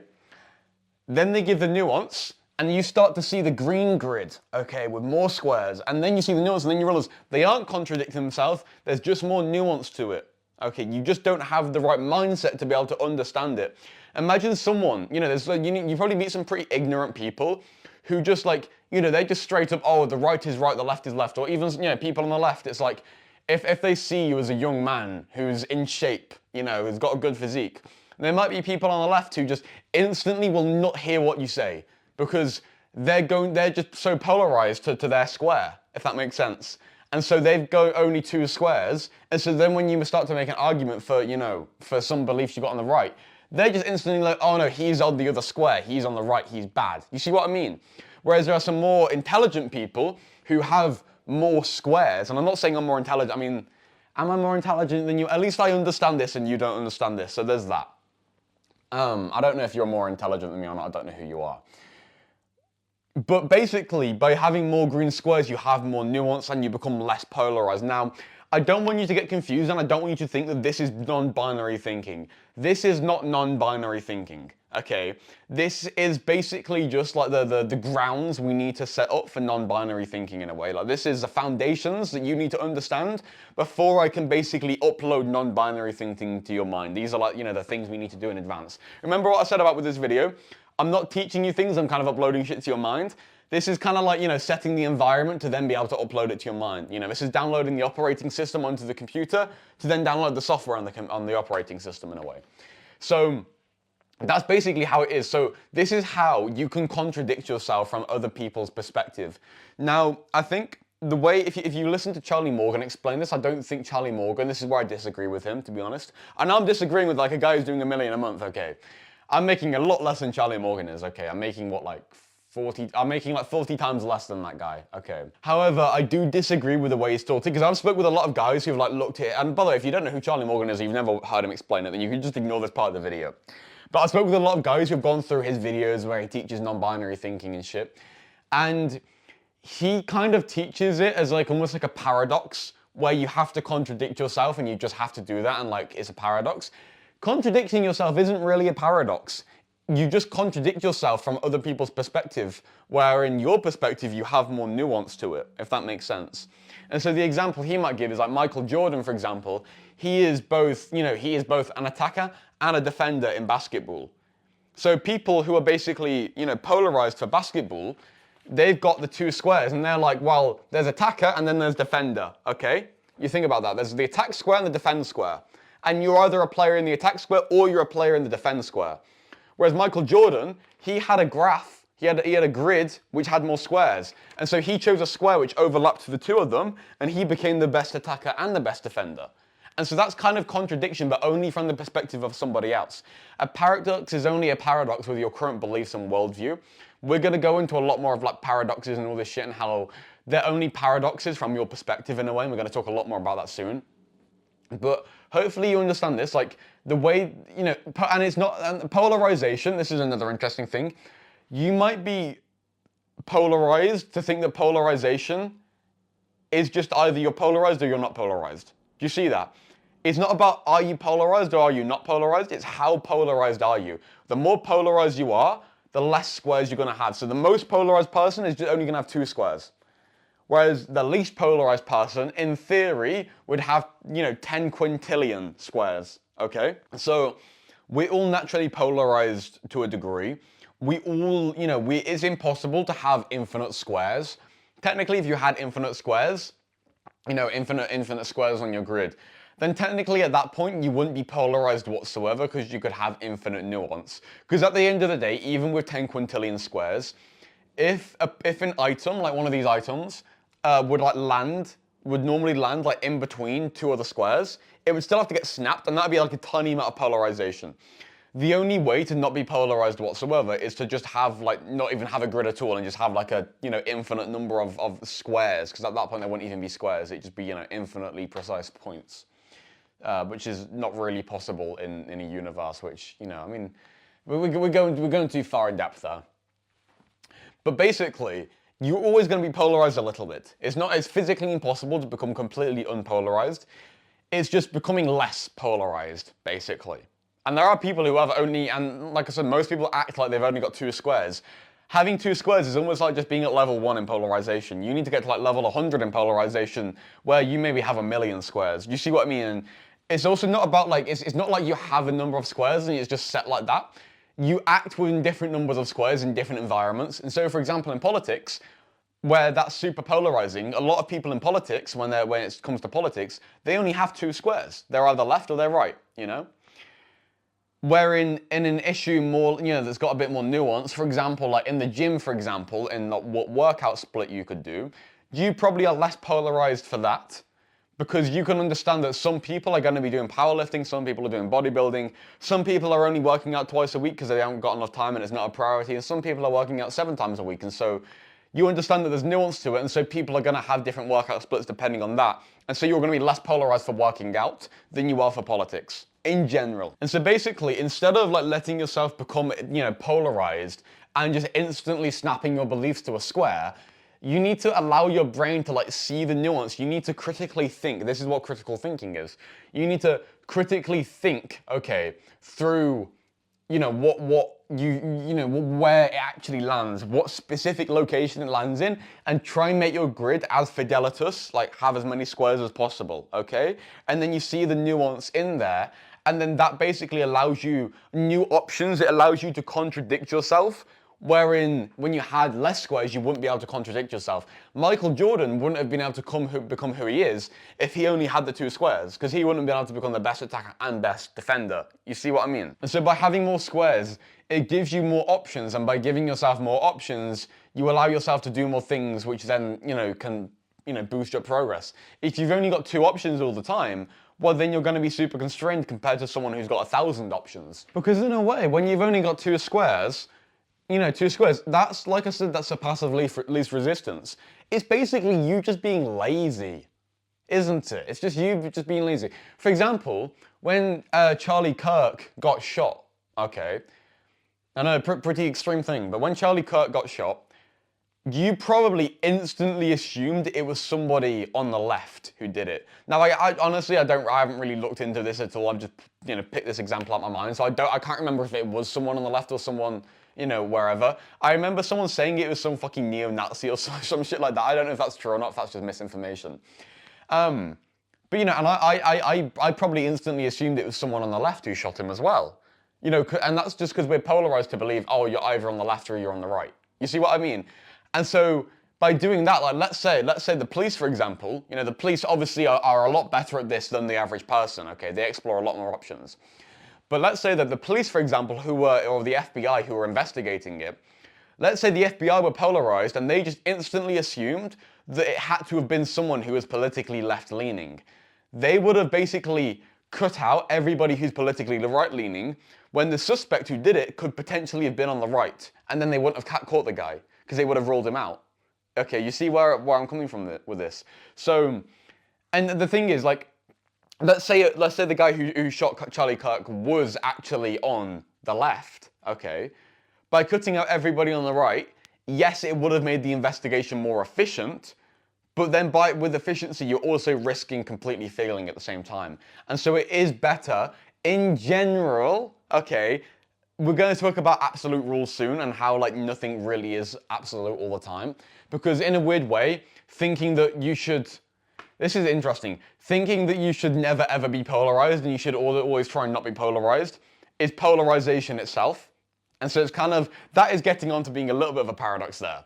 But you see what I mean? So sometimes it is good to assume things, So for example, me assuming that this camera is going to keep recording for the next 10 seconds is a beneficial thing. I'm polarized to believe that my camera is good so that it's going to keep recording. Because if I didn't believe that, then every 10 seconds I would have to get up to check it's still recording, and then that would limit me in my ability to record. And so it is good to be efficient. You need to kind of strike a balance. But the thing is, there isn't one particular point where that's the best. It depends on the situation. And this is starting to veer into the territory of non-binary thinking.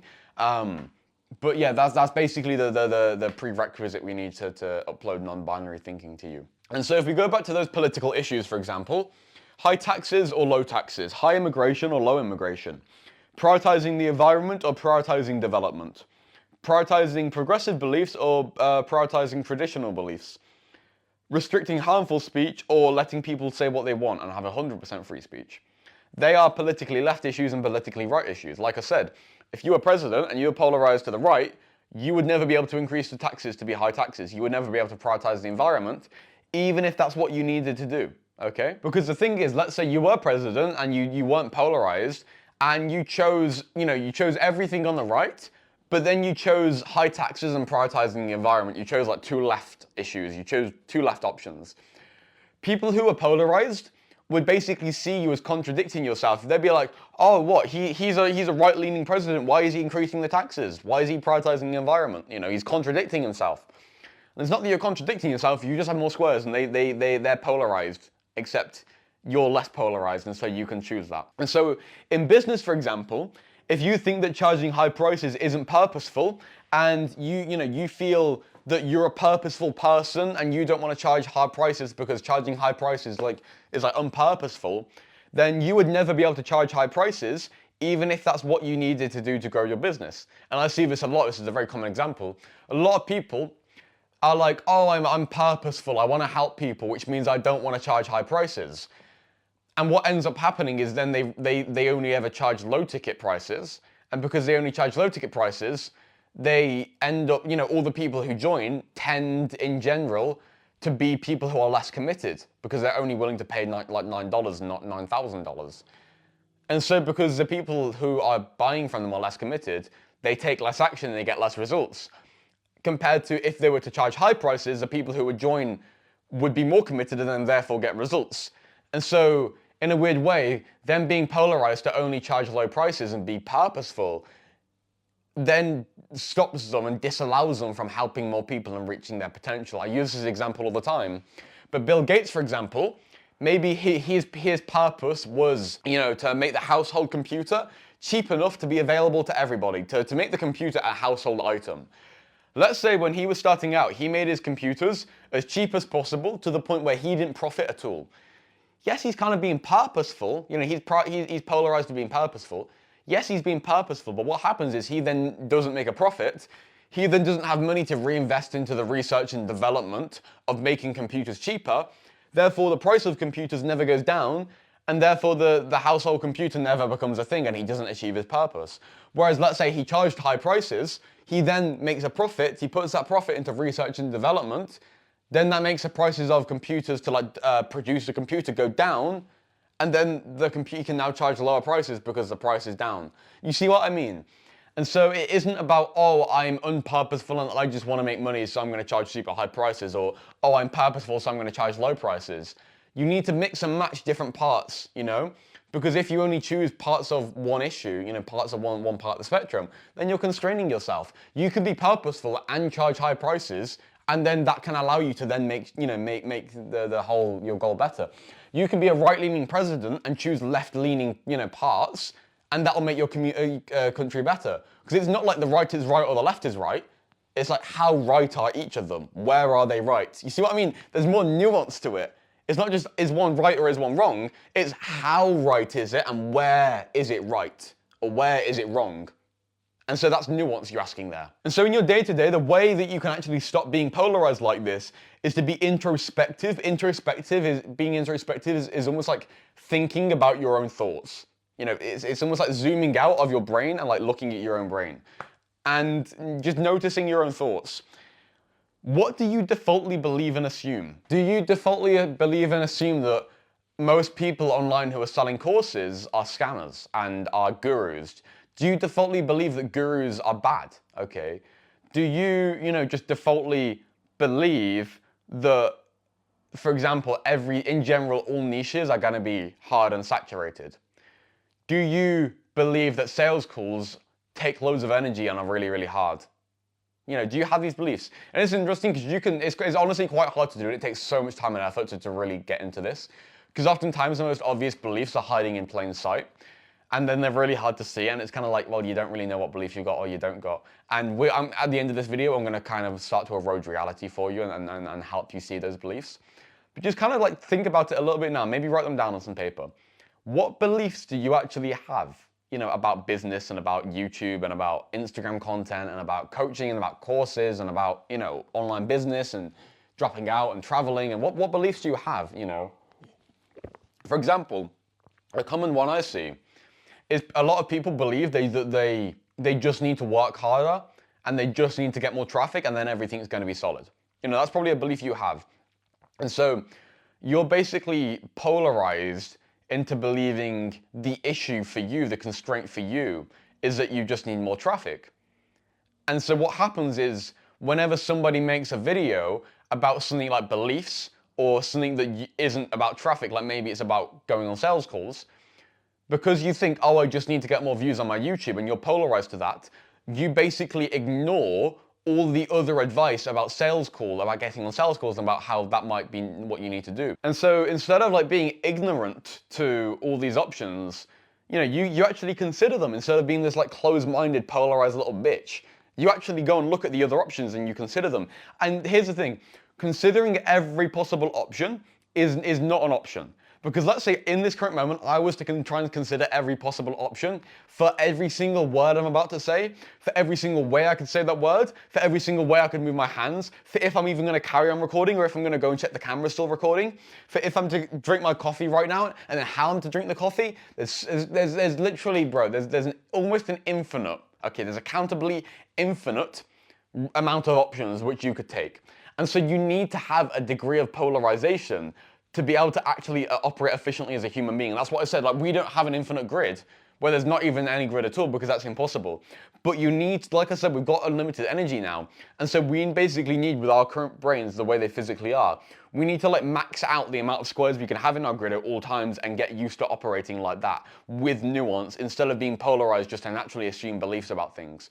And so that, you know, when you see a video about, some gay woman talking about, some belief or something like that, you don't instantly scroll past it because, she's gay, she's got some rainbow hair, and so I'm not going to listen to her. Instead, you actually, look at the video title, like, you don't judge a book by its cover, and you actually assume what they, you take into account what they have to say.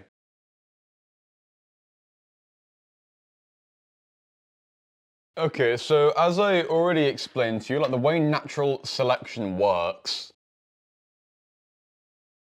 is you basically, we'll use a caveman for this example. You've got the caveman, okay? And the caveman is currently in his environment here. This is like his homelands. This is what he knows. Like this is his normal area. He very rarely goes out of this area. So he knows everything in this area. And what happens is in this area that he's in, there is like a mammoth, which is like hard to hunt. It's like a really hard food source. And then there's berries, which are like a really, really easy food source. Okay. Now I want to make you aware, for this way I'm going to explain natural selection, we're not talking about the natural selection of the human. Okay, the human is a constant. The human isn't changing in this example. We're going to show you the natural selection of food sources, okay, and the availability of food sources. And this is still the same process of natural selection. And this isn't talking about evolution. Evolution and natural selection are similar things. Evolution is a cause of natural selection, okay? We're talking about natural selection itself here and not evolution. Okay, so no, the mammoth, the berries, and the human, they aren't changing genes or shit like that. They aren't mutating. They're staying the same. We're just going to show you the natural selection of like the availability of food sources. Okay. So the caveman, he's in his environment, his like local little valley. Okay, he rarely leaves the little valley. The valley is represented by the green line. And so the caveman, there's either the mammoth or the berries. Now, obviously because, water takes the easiest path downhill, the path of least resistance, humans do that too, not only with their thoughts, but also with the food source we choose. Let's say for you, there's two easy food sources. There's either just, quickly eating some berries or something like that, or you can go out and do this big-ass multi-day hunt for a mammoth. Which one? There's plenty of berries. Well, you're going to start eating the berries. Okay, you're going to come over here, and you're going to start nom nom nom nom eating the berries, okay? And guess what? Well, the size of your tribe starts to grow because you've got lots of food. The size of your tribe starts to grow, You can have more children. The children die less because there's more food. But then what starts to happen is because you're eating so many of the berries, well, the thing is the berries, well, they go away. You've eaten all the berries, okay? And so then you're here, and the only food source left is in your environment is the mammoth, okay? And so now, because the mammoth, it takes so much time and energy to hunt, and yes, you get a lot of meat, but like the ratio of energy put in to get the food to energy from the food, the berries are like way, way better. The berries, they give you very little energy to get, to eat and to get, because they're just on a tree. You pull it off and you got it. And they give you lots and lots of energy. The meat still gives you a lot of energy. It gives you more energy than the berries, but it takes so much time and energy to hunt a mammoth, and it's really rare that you hunt a mammoth. So the mammoth is like the hard food source. The berries are the easy food source. The mammoth is the hard food source. And so now basically what happens is like you've used up all the easy food source and you've got to move to the hard food source, okay? And so now you start hunting the mammoth, but it's kind of elusive. It gets away from you, and you got hunting. You got to spend so much energy fucking moving around trying to get the mammoth. And eventually you hunt the mammoth, okay? And you hunt the mammoth, or the mammoths. You hunt the herd of mammoths in your little valley, okay? And then your tribe grows in size again. The tribe makes more progress. The tribe grows in size. But then now you've hunted all the mammoths, and now there's not really any food left. There's tiny little bits of berries still around. There's a mammoth here and there. So you can sustain yourself. It's not like the tribe's going to go extinct, but maybe there's now 500 people in the tribe. You can't get the tribe to 1,000 people. There's simply not enough food for that, okay? So there's like there's no like good food left. There's only like, little fucking snails and, shit like that, which can't really, it can sustain the tribe, can't really grow the tribe. And of course, like, you've used up all the easy food, the easy progress in here. But of course, like, you can't go into other environments. Like, this might be like a, neighboring environment here. This might be another neighboring environment. This might be a neighboring environment here. There might be, another little neighboring environment here. That might be another one. And like, this is your environment here. Like, you can't go over here because these are like, these are the scary unknown lands. But in these unknown lands, there might be some like easy food in these lands here, and I don't have more pictures of berries, but we can just pretend, these are berries here. Now in your lands, like, the berries that were originally in your lands, they're no longer there anymore. There's only like, foods. Let's just get rid of the picture for now so we've got consistency. There's only like, berries in other lands now. Now, here's the thing. You being like, oh no, but this is me, this is my homelands, these are my lands, you know, this is my home, these are my lands. I can't go there, they're not my lands, that's not me, that's scary, you know, I can't do that, you know. Or those are the lands, you know, those are evil lands. Those are like, you know, those are gay lands, okay. Or these are like the lefty lands. You see where I'm going with this? These are like the lefty lands. Oh, that's like, you know, that's like the soy boy lands, I can't go there. Oh, that's the fat guy lands, I can't go there. Oh, there's, you know, here's the other lands. And the interesting thing is, you thinking that you can't go to these other like lands as a caveman to get the easy food is a limiting belief, and that is going to limit your progress. It's you basically being polarized to think your lands are somehow better and then refuse to go to other lands. That's basically your ego being like, oh, but my lands are the best lands, I need to stay here. You know, because your ego's just there wanting you to stay the same, and it's like not letting you go to other lands where there might be berries. But the thing is, if you let go of that polarization and you're willing to go into a new belief system, okay, and to, you know, let go of the ego, don't let the ego control you, then you come here and, you know, you can feast on all these berries, and, you know, the tribe can massively grow in size, okay, because you can now feast on these berries, and the tribe maybe gets to 1,000 people now. You know, it's an easy food source. You literally just got a new easy food source by just like moving location and like, you know, by just changing your you know, getting over that weird limiting belief that you can't change location. And so then now it's time to change location again, and there's still some resistance. Oh, these are the southern lands. These are like the fucking desert lands. We're not made for the desert. We can't go in the desert lands. But you get over that limiting belief and you just go in the desert lands, and then there's food there, and then your tribe grows in size again, and now you use that up, and that basically continues going on and on and on. And every time you move location, it gets easier to move location again, and you keep using like up all the easy food, and you go here, and you go here, and you know, you get that food, and you keep doing this for all of them. And your tribe becomes an empire, okay? Literally just because, you know, it's you just get all this new easy progress.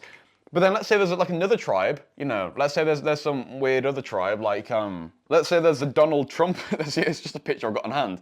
Let's say there's a Donald Trump tribe, and they're like, you know, no, we've got to build a wall, oh, we can't go there, that's the other side of the wall, we can't go there. And then they don't go there, okay, and they stay stuck there, and their tribe stays small and hungry and starving. Whereas your tribe, it went everywhere and got all this like new easy food, okay, just by getting over the limiting beliefs that, oh, it can't do that. Basically, what I'm saying is like, the only like, because how do I explain this? Like, when you make progress, you can imagine it as like you eating the berries, okay, or eating the mammoth. And there's easy progress, and then there's hard progress, okay? For example, some easy progress would be making a profile photo. It's fun to do, it's easy to do, and it will genuinely help you. But it's only something you need to do once. It's like easy progress, okay? Or, you know, doing very easy things like that, or like thinking of a video idea. So they make tons of, you know, one video idea can blow your channel up, you know, super easy, and it's usually pretty easy to find a video idea. But the thing is, you can't just constantly only do video ideas. You need to actually go and make the video. You need to do the hard work, you know, because using up the video ideas, or you can't do that forever. What I'm telling you is that by basically changing and shifting your beliefs, you know, what you can do is you can continue to make that easy progress. You know, like the noob gains in the gym, okay? You can consistently make newbie gains by just changing your beliefs and changing, you know, and getting rid of these limiting beliefs that you need to stay stuck and bogged down where you currently are. So for example, with me making this video, if I was like, oh no, I can't like, you know, look at what, you know, gay people are saying about non-binary thinking, I can't look at their beliefs on this shit, you know, I can't go and explore that, well then I never would have gone in there, I would have stayed here, and then I wouldn't have basically been able to get to the berries, which is like the learnings and teachings and ideas that they have, which have helped me expand my understanding and get to. Because I've let go of the limiting belief that, oh, I'm not, you know, I can't go anywhere near those people, because I've let go of that belief. That then allows me to access this. Now, what I'm not getting at here is like, oh, you know, you have to constantly change all the time. Because the thing is, like, you know, eating the berries, it takes time. Making progress still takes time. Eating the berries still requires a bit of effort. You know, it's easy, but you still got to go out there and look for the fucking berry bushes and shit, bro. It still requires effort to make the progress. You know, this isn't just a complete, oh, you switch it and all of a sudden progress is, you know, requires no effort. It still requires a lot of effort. It's just with your current beliefs and your current limiting beliefs, you are limiting yourself from going elsewhere and getting that easy progress elsewhere. Because you can succeed with your current limiting beliefs. You know, you can succeed with just hunting the really hard mammoth, it's just gonna be really fucking hard. Or you go to the next valley over, you eat some berries and you get the easy progress there, and then you move to the next valley and eat the berries there. You see what I mean? And so it's all about constantly shifting. And then maybe, let's say you go throughout the entire planet and you eat all the berries on this entire whiteboard planet. Well, then guess what you can do? Instead of being like, oh, I've used all the berries up, I can't go anywhere. Guess what? You get the fucking caveman and you walk him over here, okay, off the fucking whiteboard, and you go in the fucking real life kitchen, and the fucking caveman goes and eats my berries. You know, my berries, my physical real berries in the fridge. The only reason he wouldn't be able to go and, you know, leave the universe of the whiteboard and then go and eat my real berries is if he believed that he has to stay confined to the whiteboard because he's some imaginary fucking weird-ass character that I've just made up, okay? And obviously he isn't conscious, and so it ain't really, he's not gonna fucking like start moving. I mean, if he did, that'd be kind of weird. I guess that'd be kind of crazy credibility for me that this shit works. But you see what I mean? The only reason you can't do something is because you're not the only reason, there can be other reasons, but oftentimes a big reason is because you believe you can't do it. For example, if a fat guy doesn't want to go to the gym because he thinks he's the type of guy to work out at home, then he's not going to be able to go to the gym and probably make less progress. So imagine this is a fat guy here, and there's like the berry, you know, he's at home, working out at home here. You know, he makes some progress working out at home, and there, you know, he's working out at home, and there was berries at home, but now he's used up all the berries, he's used up all the easy progress at home. And now the only progress left is the mammoth progress, the hard progress, okay? Well, yes, he could probably continue making progress at home, or he can transcend his limiting beliefs and go to the gym and then make the easy progress in the gym and lose even more weight. Yeah? And then maybe he's made all this progress in the gym, and now he's at a bit of a plateau with the gym, and he's used up, you know, all the berries in the gym and everything. Well, now maybe he could go outside and go running, and he might think, oh, I'm too heavy to go running. But he transcends that limiting belief that he's too heavy to go running, and he goes running, and now he makes more progress in another aspect, okay? You see what I'm saying? For me, for example, I believed, you know what a chronotype is? A chronotype is like your natural sleep schedule, your biological natural sleep schedule. For me, I believe my natural sleep schedule was going to bed at like 2, 3 a.m. and waking up at like, you know, 10 a.m., 11 a.m. And so I was like, oh, okay, you know, when I've woken up early before, like, yeah, I get better work done from like 4 a.m. onwards, you know. But my natural chronotype's this way, and so it's actually better for me to go to bed late and wake up late. I just let go of that. I just stopped thinking that, and I was like, shit, bro. Me thinking my chronotype is late is the only reason I'm not waking up early. And so then I let go of that, and now I just started waking up early, and now I get way more work done because I'm waking up early. And I was like, shit, I've left out all this work, this easy progress of doing work in the morning, just because I thought that I couldn't wake up early. You know, it's fucking retarded. It's stupid how we constrain ourselves with beliefs like this. This is how limiting beliefs basically work, okay? Is you not wanting to go into the fucking other little nation because you're scared of what it's like over there, and you think, oh, that's not me. You know, it's just our ego, because you can really just say no to your beliefs. Like, it's fucking stupid how you can just say no to your beliefs. Oh, you don't want to go on sales calls because they're hard work and they're draining. No, they're not hard work and they're draining. I love sales calls. You go on a sales call, you're gonna love the sales call. And then you're gonna wanna go on more sales calls. Guess what? You can now go on sales calls, and if that's what you need to grow your business, you can now do it. Because you've just let go of the thing of like, oh, sales calls are tired and draining. I did this for myself as well. I was like, oh, I've got a closer who takes my sales calls for me. I was like, no, he should do it because I'm too intelligent, too high level. You know, the sales calls are below me. They're like too draining and too hard work. I need to be doing the more, you know, CEO work, not taking the sales calls. And I was like, no, sales calls are fun. Sales calls that aren't draining, they are actually pretty fun. And then your brain starts to find reasons for why they're fun and like back that up, you know? And then I go on sales calls, and because I go on sales calls, I get better at sales. I can then review my closer's calls more. And then because I can review his calls more, then what naturally happens is he gets better at closing, and now everything's got better. Because I didn't constrain myself thinking that I can't take sales calls. Pretty much, instead of, you know, being ignorant, assuming things, and basically succumbing to your beliefs and protecting them, instead you need to not assume anything. You need to not let your beliefs control you, because these green lines are basically your beliefs. Like, what you'd call, this is like a mental belief framework. This is your belief framework, And it's basically like crossing over this line and eroding these lines pretty much, like, you know, transcending them, okay? Instead of letting your beliefs control you, constrain you to here, you embrace the freedom of not being constrained by any one belief system, okay?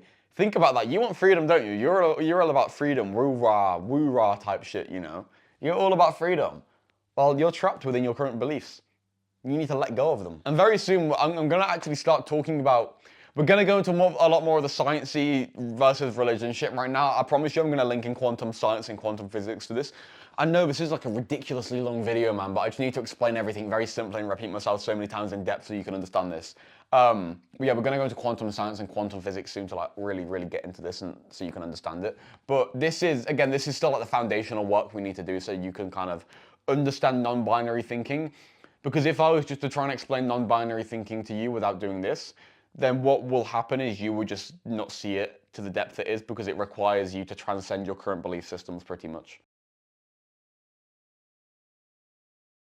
So, we're now going to talk about Galileo, Copernicus, geocentrism, heliocentrism, and the Catholic Church.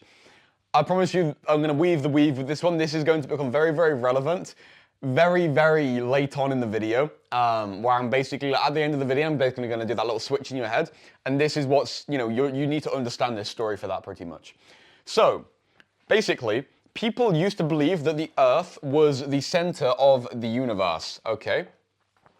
And this was called geocentrism. Geo meaning the world, centrism meaning, you know, like central, okay? And, you know, this made sense. Like right now, it's like, you know, we know science, we've got fucking probes and people in the fucking, you know, in the sky, in space.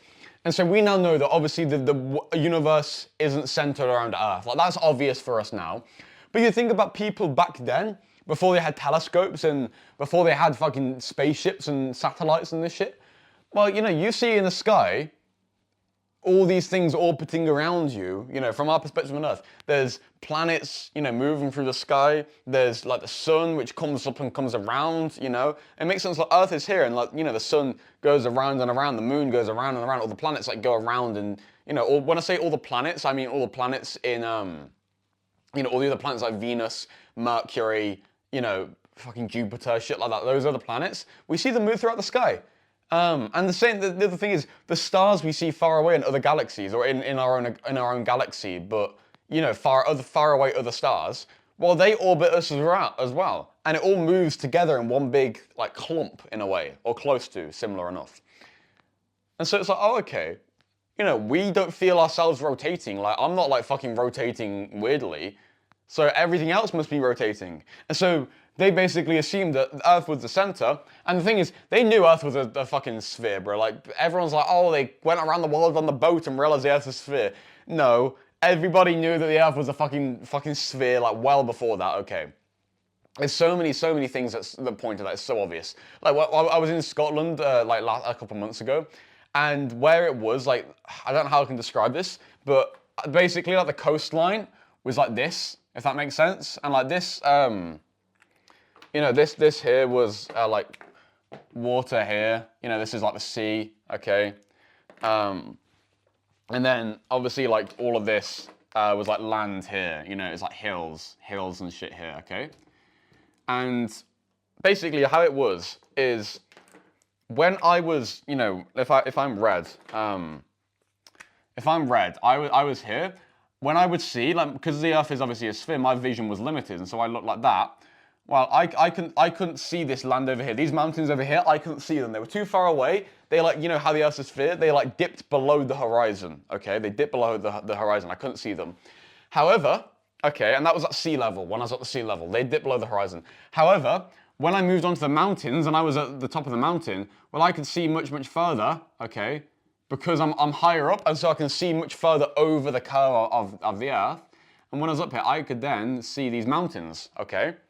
And that's not something even I tried to do. I just climbed a mountain, and all of a sudden I could see further. And it's not like I'm seeing around things. I would see here, like here, and I would just see water on the horizon. Okay, and I used a compass for this just to check I wasn't being stupid.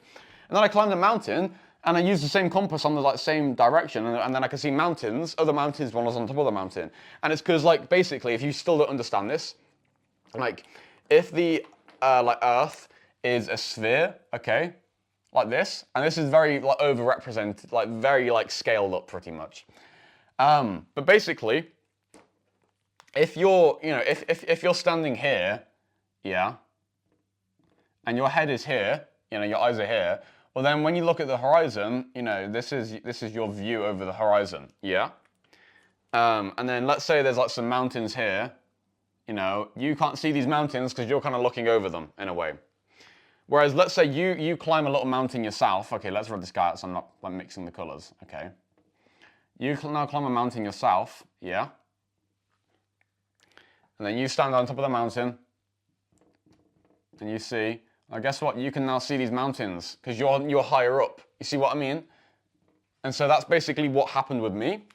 And what I'm saying is, okay, it's very easy, and this is also a little prod against flat earthers because I'm polarized against being a flat earther. Okay, you wanna know the crazy thing is, before my experience with this, I was like, I was like pretty sure the earth was round, but I was like, you know, 10% of my mind was still like, is the whole fucking everything a conspiracy theory? And I was like, you know, I was sort of considering it a little bit. And then I experienced this and I was like, okay, you know, all the evidence, not only does all the evidence in my life point to the earth being round, I've now seen it with my own eyes. Because I didn't just see it with mountains, I saw it with like oil rigs, like, because before there was like, imagine there's like an oil rig here. Yeah, there's like an oil rig here. Before, I couldn't see the oil rig, okay? You know, like a big oil rig. And then I climb the mountain, all of a sudden there's this big ass fucking oil rig on the horizon. Because I can see further, okay? So I saw that with my own eyes, I was like, shit, okay, the earth is round, I've seen it with my own eyes, it makes sense, okay? People realize that as well. People also saw that, you know, all the stars and everything moved around us.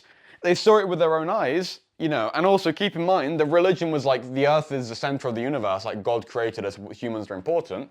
And so everyone's like, oh, okay, you know, the earth is obviously the center of the universe, and that was called, they didn't really have a name for it, it's called the Ptolemaic system or some shit like that, I can't remember what it was. But that's basically geocentrism, okay, that's what geocentrism is, thinking the earth is the center. Because people, think about it, people back then, they were like fully certain, fully sure. Now we know because we've got other evidence, but they were fully certain, okay? And then in 1543, there was this fucking crazy man, okay? There's this crazy guy, and his name was Copernicus, all right? So in 1543, Copernicus argues for heliocentrism. And heliocentrism, helio means sun, centrism just means center. That heliocentrism is like our modern, you know, our modern understanding of the solar system. Heliocentrism is basically just the solar system, okay? So pre-1543, everyone was like geocentric. In 1543, Copernicus starts to argue for heliocentrism. The thing is, this geezer, he's crazy. He's fucking crazy. He's got no evidence. And he's just like, oh, okay. And basically the way this guy thinks, he's like, oh, okay, all the stars move around us. Everybody says that all the stars move around us, the Earth's the center. Religion says that too. I know, the sun's the center. And that's just what he thinks, you know? And he just comes up with that crazy idea. And nobody fucking listens to him because he is absolutely crazy. He's got no evidence for it. And he was kind of crazy, to be fair. At least for the time. And this is Copernicus here. That's his little photo there. Printed him out. So Copernicus argues for heliocentrism. But the thing is, everyone's like, oh, Copernicus is crazy. And the thing is, like, at the time, there was the Catholic Church, like the Pope. I think that's the right way up, yeah. So there was a Catholic Church and like the Pope, so that's the Vatican City flag right there. I don't know if it was the same flag back in the 1540s. I researched into it and I couldn't find anything, so I just decided to use the Vatican flag. That's basically the Pope, the Catholic Church. That's what that represents, that icon there. That's like the Vatican City flag. And so at the time, like the Catholic Church, the Pope, because keep in mind, I'm pretty sure this guy was in Italy. Galileo, we're going to speak about Galileo in a second, but he was also in Italy. So you think about it, you got Rome, you got the Papal State. Papal State meaning like the Popes, you know, the Vatican City, the Papal State, the Holy See. And they've got a lot of power, because remember, everybody was all for religion at the time. So obviously the Holy See, the Vatican, the Pope, the Catholic Church, they were all for religion, and they were the powerful ones. Everybody believes in religion. You know, geocentrism, the Earth being the center. While you know the Catholic Church, who were in power in Italy, that's what they taught. You know, and so everybody was for that. That's just what everyone thinks, so everyone believes that. Everyone just believes that. Then comes this little crazy guy, Copernicus, and this guy's just like, nope, nope, I disagree with that. Got no evidence, but, the sun's the center. And so what do you think the Catholic Church is going to do? Well, they're going to condemn him. They're going to be like, no, bro, that's not true. Stop promoting false propaganda. In the same way that, today, someone might have some crazy conspiracy theory, and there's some people who believe in it and everything. But then there's like other people, most people are kind of like, well, no, that's just crazy. There's no evidence for that. Everybody says otherwise. So the conspiracy theory probably isn't true.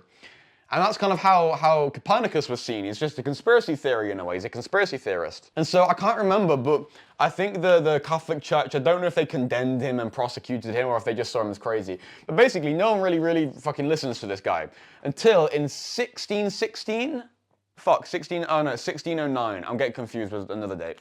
So in 1609, yeah, okay, I know what's going on. So in 1609, Galileo finds evidence for heliocentrism. Galileo is this smart little inventor geezer, and Galileo, okay, you probably recognize the name Galileo, because I'm not sure if he invented it, but he had like what a really fucking good telescope.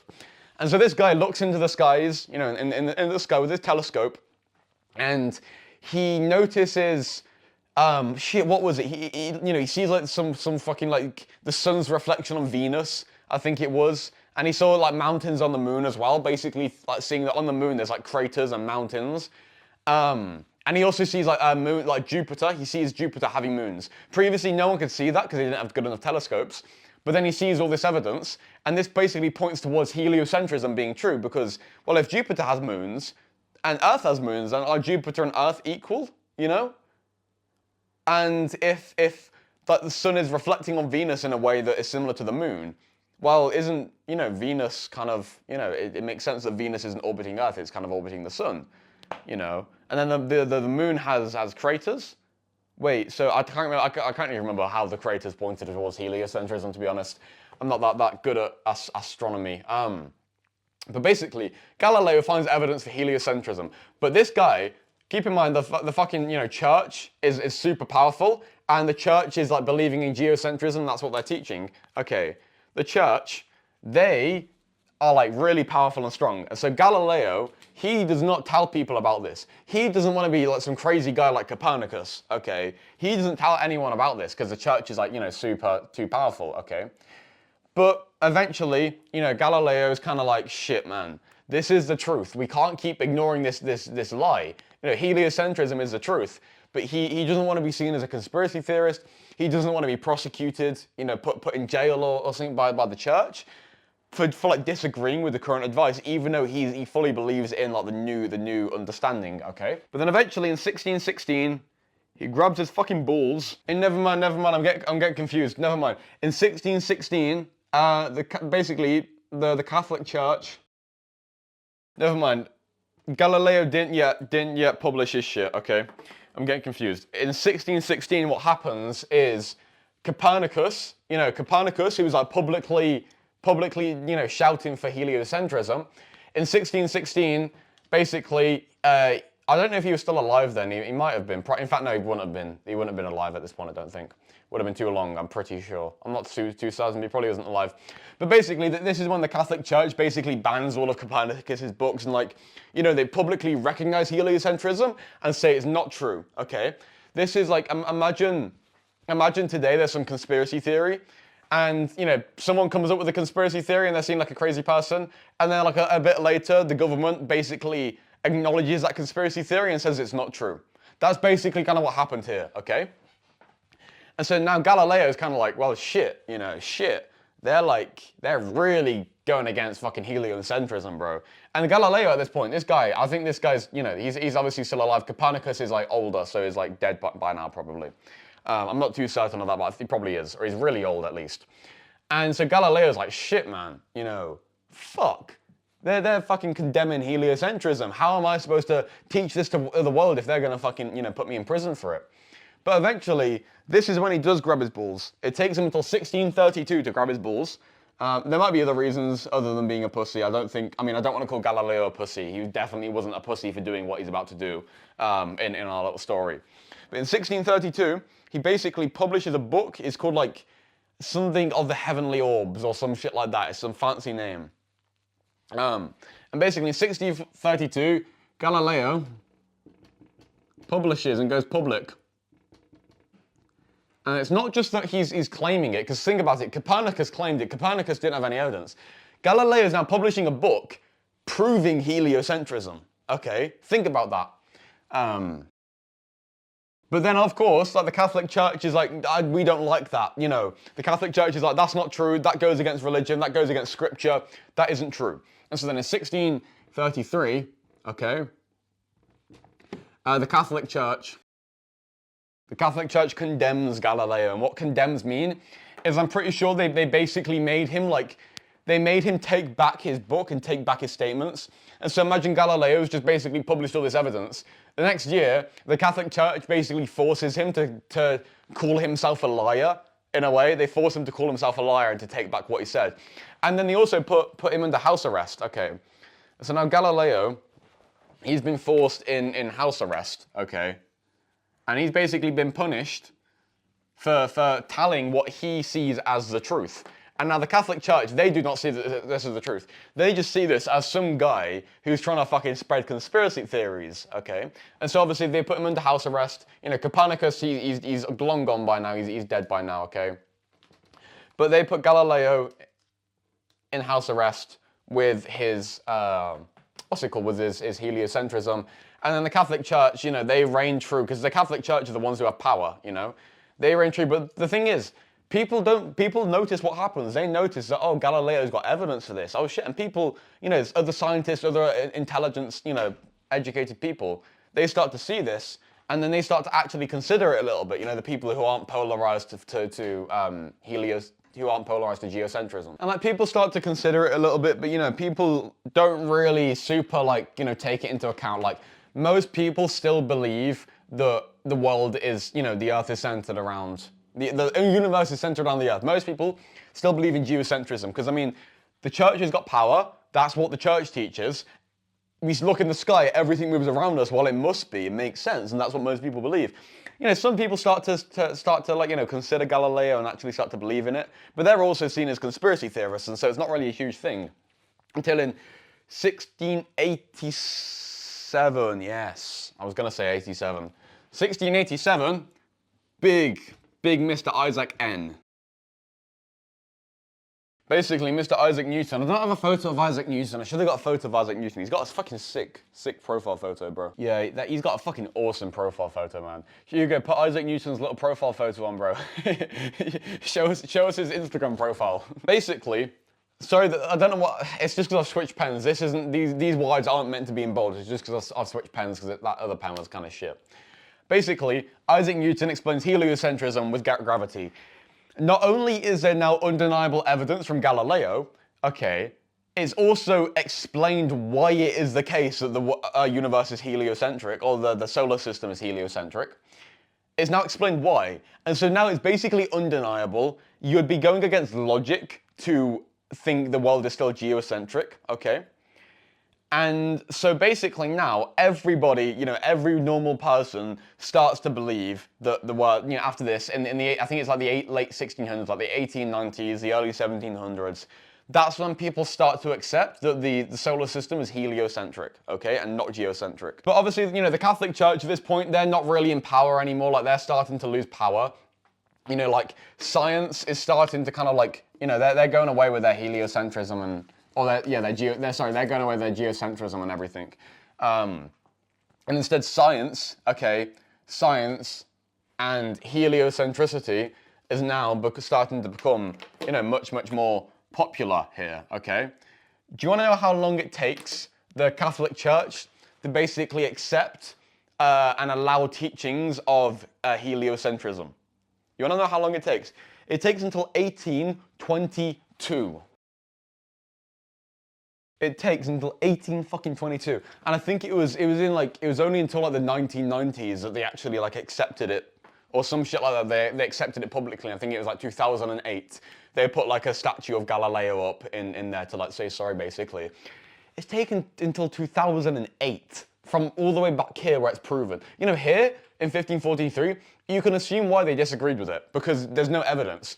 But then there's evidence for it here, okay, and you know, then okay, sure, there's evidence, but it's not explained why. You know, so it's kind of like evens. Fair enough at that point. Okay, 1687 is completely logically argued, and it still takes them until 1822 to accept it, and until 2008 to basically say sorry. And this isn't anything against religion, because I'm going to basically shit on science very, very soon, okay? And we're going to do that near the end. And I'm basically going to shit on science and religion at the same time. Because in a weird way, we're going to talk about this, science is a bit of a religion. But pretty much, it takes some fucking ages, and I've got it wrote down here, I worked it out, yeah.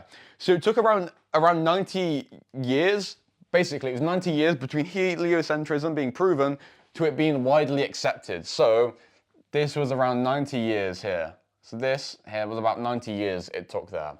And it was about 200 years between it being proven to the Catholic Church accepting it. So then it was 200 years to there. 90 years to it being accepted, 200 years to basically the Catholic Church accepting it, okay?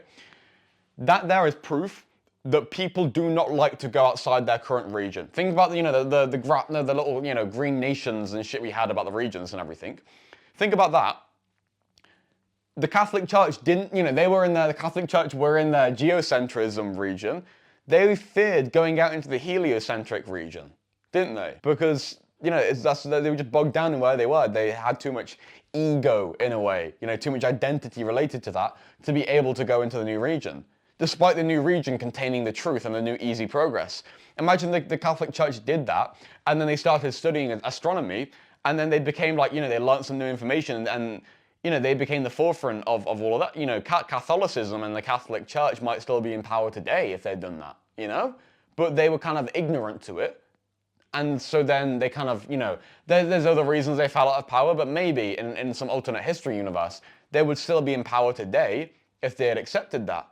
You see what I mean? And so being rigid on their beliefs, you know, partially caused them their downfall. And the thing is, it's not a bad thing, because let's say on the other side of the spectrum, we constantly change our beliefs, you know, for everything new. Well, then we would just be extremely gullible. We would just believe everything we saw, and then, well, we wouldn't be able to act in accordance with truth because we would be told so many lies. It's not necessarily about constantly changing your mind. It's about changing your mind when needed and not being bogged down in it. Because, for example, and I don't want to shit on Hamza, but if you know how Hamza is, like the self-improvement YouTuber, basically this guy just constantly changes everything he does. Every 2 weeks he's got some new program or some old program he's deleting, you know, or changing his YouTube video style. He is constantly changing. He is on the other side of the spectrum where he doesn't have enough solid identity, you know, and so he does it too much. And so it's not like, you know, you don't want to be polarized to think that you should just completely constantly change, because that's not how it is, because then you end up changing everything and you make no progress in nothing. But at the same time, if you stay bogged down in just one thing, then you don't basically expand into the new regions and get the berries there. But in the modern world, it is very valuable to have malleable beliefs. Malleable basically meaning like bendable and like, you know, they're manipulatable beliefs. And to explore almost all the options, because we now have the time and energy and luxury to do so. You know, we now no longer have to like fucking think in the moment, are we going to die or not? We can now think, you know, a lot more like, you know, long term and think, you know, think of a lot more options. For example, okay, maybe a week, 2 weeks ago, yeah, about a week and a half ago, I got caught in like a gas explosion while I was cooking. I cooked my steak outside with like a gas burner and everything. And basically, it was my own fault. I was stupid. I accidentally let all the gas leak out into this like box that the cooker was sitting in. And so this big ass fucking, you know, crate fills up with gas. And then I look at it and it's open, and I'm like, oh shit, it isn't lit.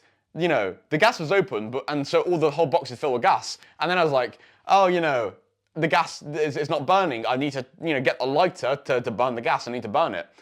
Forgetting the fact that the gas was open, meaning the box had filled up with the gas. And so I go there, and I go to, you know, I go to light the gas, because, oh, it's open, so there's gas coming out. Forgetting the fact the box is now filled up with gas. And I light it, and the whole fucking box explodes. And I'm standing right there. And, like, you can't really see, you won't be able to see it on the camera. I've got, like, no hair on my arms, bro. I've got, like, no fucking chest hair or hair anywhere. I've still got a bit of hair here. You might not be, I mean, maybe I could actually, like, try and focus the camera so you can kind of see. I don't know if that's focusing. If you can see, I don't know how well you can see it. Like the tops of my hair are like fucking yellow and orange, bro. It's so odd because like it's kind of like burnt in that way. And that's basically just because I was like stupid. Okay. And I'm fine, like we had to fucking call an ambulance and shit because we didn't know how bad I was burnt. But I was completely fine. I was like a bit burnt up my arm, like where it is like really in there. But like I think my genuinely I had sunburn from like a couple of days before.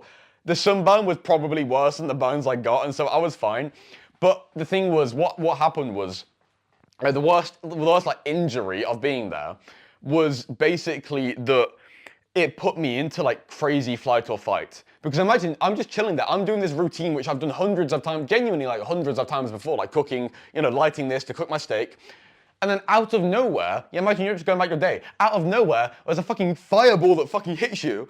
You know, what are you gonna do? Well, obviously your flight or fight is gonna come in there, and that flight or fight is in a way, is the most polarized possible way of thinking, because the flight or fight, it really is just like, shit, I'm in danger, and so I just go crazy, adrenaline, and I just run. And what happened was, it came up, and instinctually, without even thinking, I fucking screamed, okay?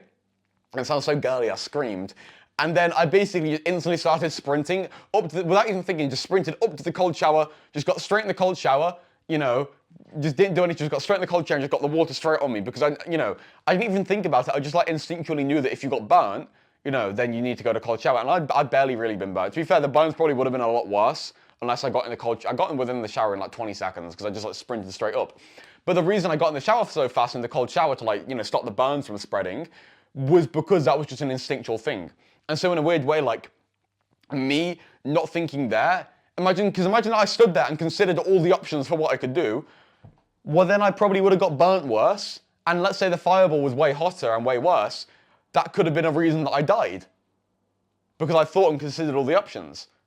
Whereas because I didn't think and I just instinctually did what I did, then that caused me to have less burns. And if the fireball was way worse, that could have caused me to then survive. And so, it's not that you constantly need, because think about it, cavemen, they're always in fucking life or death situations. And so for them, it benefits them to be so polarized and to just not think and not consider all the options. But for us, it benefits us to consider all the options because we now have the luxury to do so. We now live in a super safe society, at least compared to caveman times. And even so, like, people always like, oh, there's so many stabbings, there's so much violence. Like, think about it, how much have you ever seen that? You know, like, at least in my own personal experience, like I've got a friend who's seen one stabbing, and that's like that's all my personal experience with seeing them, you know? And that's like, you know, there's car crashes, like sure I've seen a car crash or two, but it's like, you know, we really are in a super safe society. We've got unlimited food. We live in a fucking, you know, utopia basically, if you really think about it, at least compared to caveman times. And so like, we have the luxury to consider all the options now, and so we really should do, but I don't want you to be polarized to think that we should always do, because when you're in flight or fight, you do not want to consider your options then, you just want to follow your instincts then. Okay, I now want to talk about eroding reality. This is where the video starts to get good. Okay, so there is a pattern in reality called fractals. Now, you might already know what fractals are, which is sick, because you might do, you might not. So I'm going to explain it anyway because you might not. So basically, if I can show you some photos of fractals, you'll probably instantly, you know what I mean. So this here is a fractal, all right? You probably recognize what I'm showing you here. It's basically like a repeating pattern. So you got a big pattern, and then the more you zoom in, the pattern repeats. So if you see like, shit, I can't, wait, let me,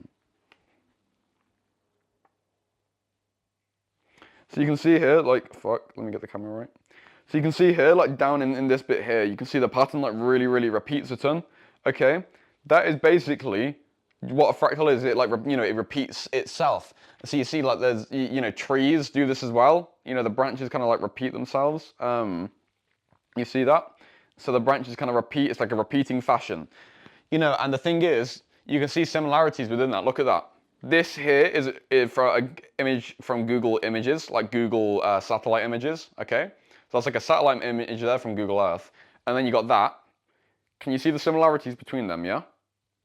See the similarities there? That is what a fractal is. Now a fractal, you know, I think a lot of people tend to think it's like just a repeating pattern in reality. It's not. It's not just like a repeating pattern in and of itself. It's actually like a repeating pattern just within reality as a whole as well, okay? This is just something we commonly see. And so, let me stick these images up here. And so like I showed you, it's like you got the repeating patterns, like the mathematical fractals, you know, you got the river, you know, the river systems, which also look like trees, which, you know, there's so many examples of these. So it's like, yeah, I'll write these down. So you got like tree branches, you got like river systems, you got lung bronchioles, which are like the structures of your lung, and also capillaries, which are like very, very tiny veins. And that's within you. And so basically like the pattern of like tree branches or river systems is also within your veins. Because I mean, think about it, your veins are like kind of rivers for blood in a way. You know, tiny rivers for blood. Lightning as well. Road networks. And you might be like, what, road networks? Well, think about it, like you got like the main like freeway, the main motorway, and that's like the main like trunk of the tree. And then you've got like smaller roads, smaller than the motorway, but they're still large roads that go off. And they're like branches. And then you got loads of like, you know, little country roads and streets that go off the big roads. And they're like, you know, the little twigs, you know? And so it's like a road network as well. Also like cracks in glass or in mud. If you know, smash a window, or like, you know, when, you know, you see the ground's really dry and the ground's all cracking up like mud, that also cracks in a fractal fashion like trees, because you get one big crack, and then that big crack causes loads of little cracks within that, and those little cracks have little cracks coming off them, you know, kind of like a river system or like a tree. Or, you know, family trees. I mean, family trees, like when you graph them, they're kind of, you know, similar as well to actual trees. That's why they're called family trees. You have also got the butterfly effect. And the butterfly effect is basically, probably too complex for me to bother explaining here, but it's basically, it's like you got one point, like one event, and then from that one event, you got like loads of different options that come off like that. And then these are other possibilities, and these are the possibilities of events that can come off them, you know? And then these events have events that can come off them like that, you know? So it's kind of like, you know, constantly getting smaller like that. That's kind of how the butterfly effect is. Like you got one event, and then that one event can cause other events, and those other events can cause other events. That's kind of how the butterfly effect works. Snowflakes, that's kind of the obvious one. Snowflakes are fractal as well.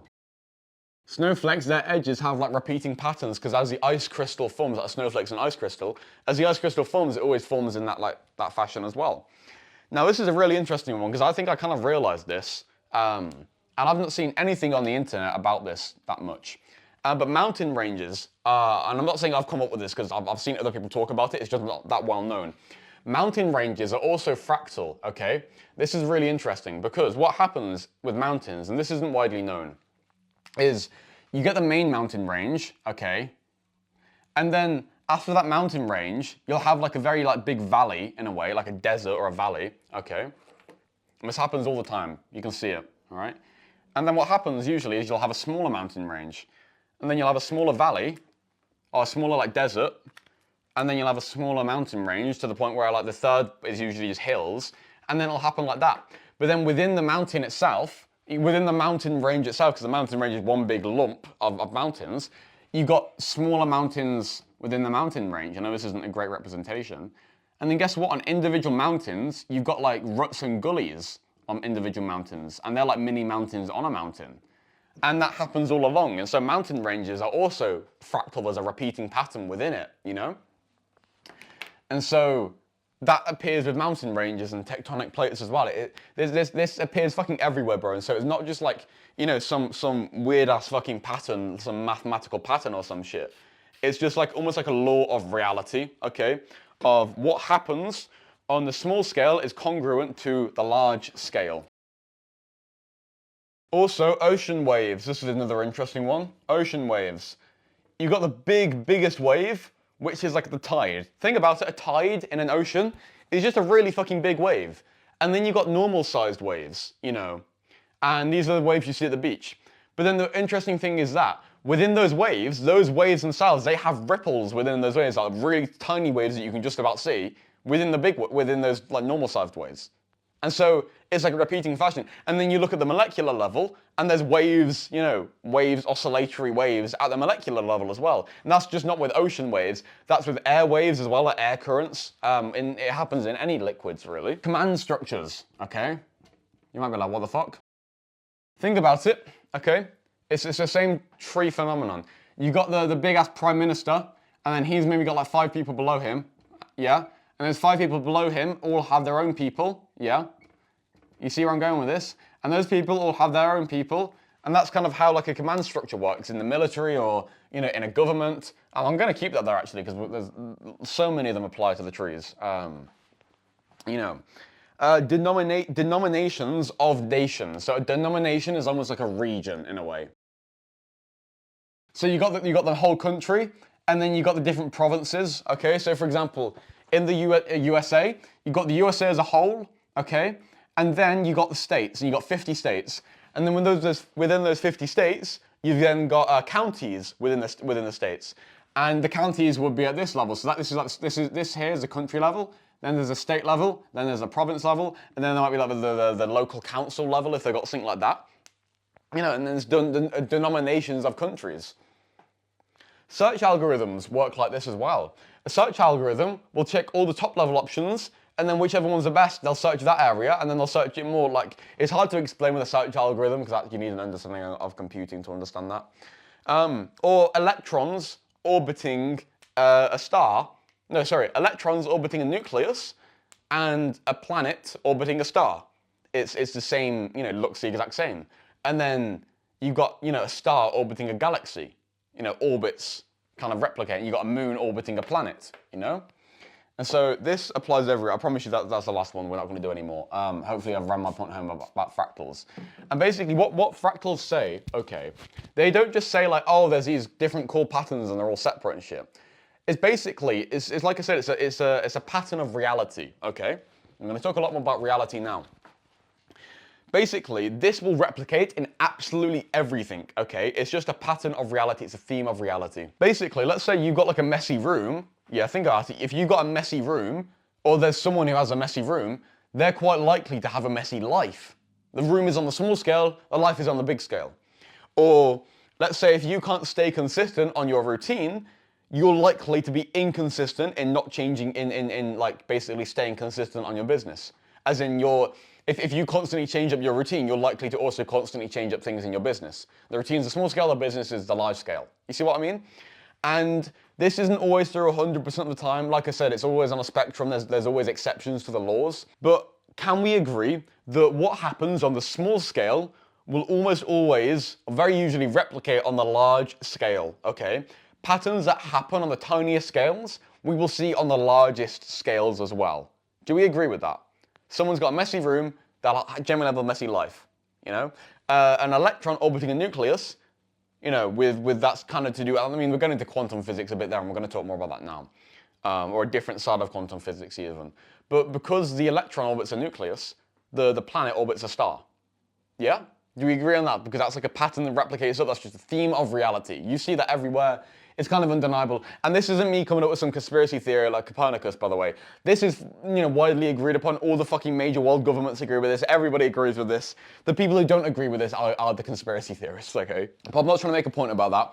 I'm just trying to get you to agree, okay? That what happens on the micro meaning small scale, is congruent, and congruent means it's like this, it's everything's the same other than the size, you know? On the macro. So to show you congruency, this here is a triangle, and this here is the same triangle, but it's bigger. These triangles are congruent. They're the same everything except for the size, yeah? You see that? However, a right angle triangle, see, that's not the same. This is an equilateral, that's a right angle. This isn't congruent, because even though it's the same size, or it's bigger, it's a different shape. So what happens on the micro is congruent on the macro. Let's just agree on that, because if you don't agree with me on that, then you're gonna have a very big, you know, this won't work on you pretty much. So hopefully you accept that. That's why I'm trying to run this point home. Okay, let's now talk about Schrodinger's cat. We're guessing here, we're making progress, all right? Okay, so the way the Schrodinger, funny name, the way his thought experiment works, of the Schrodinger's cat, you might have heard about this before, but basically there is a cat, okay? There is a cat, and this cat is in a box, all right? Now the thing about this box is, we don't know, like, you know, so we put the cat in the box and we close the lid on the box, all right? So we can't actually see the cat anymore. So let's just get rid of this cat for now. So the cat's still in the box, okay? We just can't see the cat because the lid is on the box, all right? Lid is on the box, we cannot see the cat, all right? But there is definitely a cat in there, because we just put the cat in there. Cat can't escape, don't think about any of that, the cat is in the box. Now this box is connected to this special mechanism, all right? And in this special mechanism, there is an electron, all right? Or we can just say it's an electron, we can just say it's some sort of, subatomic particle. We'll just say it's an electron, all right? So there's an electron inside this other box, okay? Now, the cat's in the box, we can't see the cat. The electron is in this other box, this box is connected to the cat box, okay? Now, what happens is, and by the way, we can't see this electron either, the electron is too small for us to see, okay? And so we can't see the electron, it's way too small for us to see, and so we will just get rid of the electron for now as well. All right? So, we can see the box, but the electron's too small for us to see, so we can't see it at all. Now, what there is in this red box, however, is there is a little sensor, okay?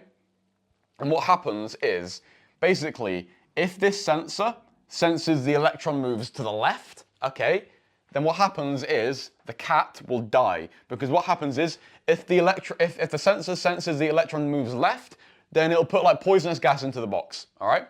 If the electron moves to the right, then the cat will survive and the poisonous gas will, they won't go in the box, all right? And there's a 50-50% chance of each, okay? So it's 50% the cat dies, and it's also 50% the cat survives. Now, these percentages don't actually matter. What matters is the fact that we do not know what happens. And so, we can have a little start button here, all right? We got the little start button, all right? And we can press that start button. So, cat's in the box. The electron sensors here, can't see the electron, we don't know what's going to happen, basically. We don't know the outcome of the experiment until we open the lid of the box. And there is absolutely no way for us to know. Don't look for any loopholes, okay, because there's no point. You looking for loopholes is like you trying to find, it's you believing that I'm being stupid and you looking for a reason to sort of back up that belief that I'm being stupid. Don't try and do that, okay? So we don't know what happens until we take the lid off the box, okay? We press start. All right, we press start. So the experiments happened. It happened very fast. It happened. Is the cat alive or is the cat dead? Okay, here's the question. If you have binary thinking, okay, your answer to this is basically going to be, I don't know. Or it's going to be, well, it depends on which way the electron moves. But I don't know until we open the lid. Okay. This is going to be interesting. And that's how normal logic works, okay? That's just how normal logic works, and that's normal for you to think that. There's nothing wrong with you thinking that you don't know, okay? However, quantum physics does know. And quantum physics says that the cat is both alive and dead at the same time. And I'm not talking about some zombie cat. I'm saying the cat in the box is physically alive and it is physically dead. And it's not some in-between zombie. It, at the same time, is both fully alive and both fully dead. It's 100% alive and 100% dead at the same time. And that is what we call superposition. In quantum physics, that is called superposition, okay? Because whether the cat is alive or dead is basically entangled, it's called quantum entanglement, is entangled with whether the fact the electron has moved left or the electron moved right. Now here's a fucking crazy thing, okay, bro? And you might be like, oh, Sam, you're just being fucking funny, man. Like, the cat's alive or it's dead, we just don't know yet, okay? I'm gonna show you another experiment in a second which literally proves it, and they've got scientific data and shit on this, okay? The cat only becomes alive or dead once you open the box. Once you open the box and you see if the cat's alive or dead, that's when the cat becomes alive or dead. Because before that, okay, the cat is both alive and dead. It's in superposition. And you might be like, what the fuck are you on about, Sam? What the fuck are you on about? The cat's just alive or dead. You know, bro, it's alive or dead. We just don't know. Stop trying to be fucking, nerdy and special. Or the cat's alive and it's dead at the same time. Like, bro, come on, man. Just be normal, you know? Where have you heard that before? Just be normal.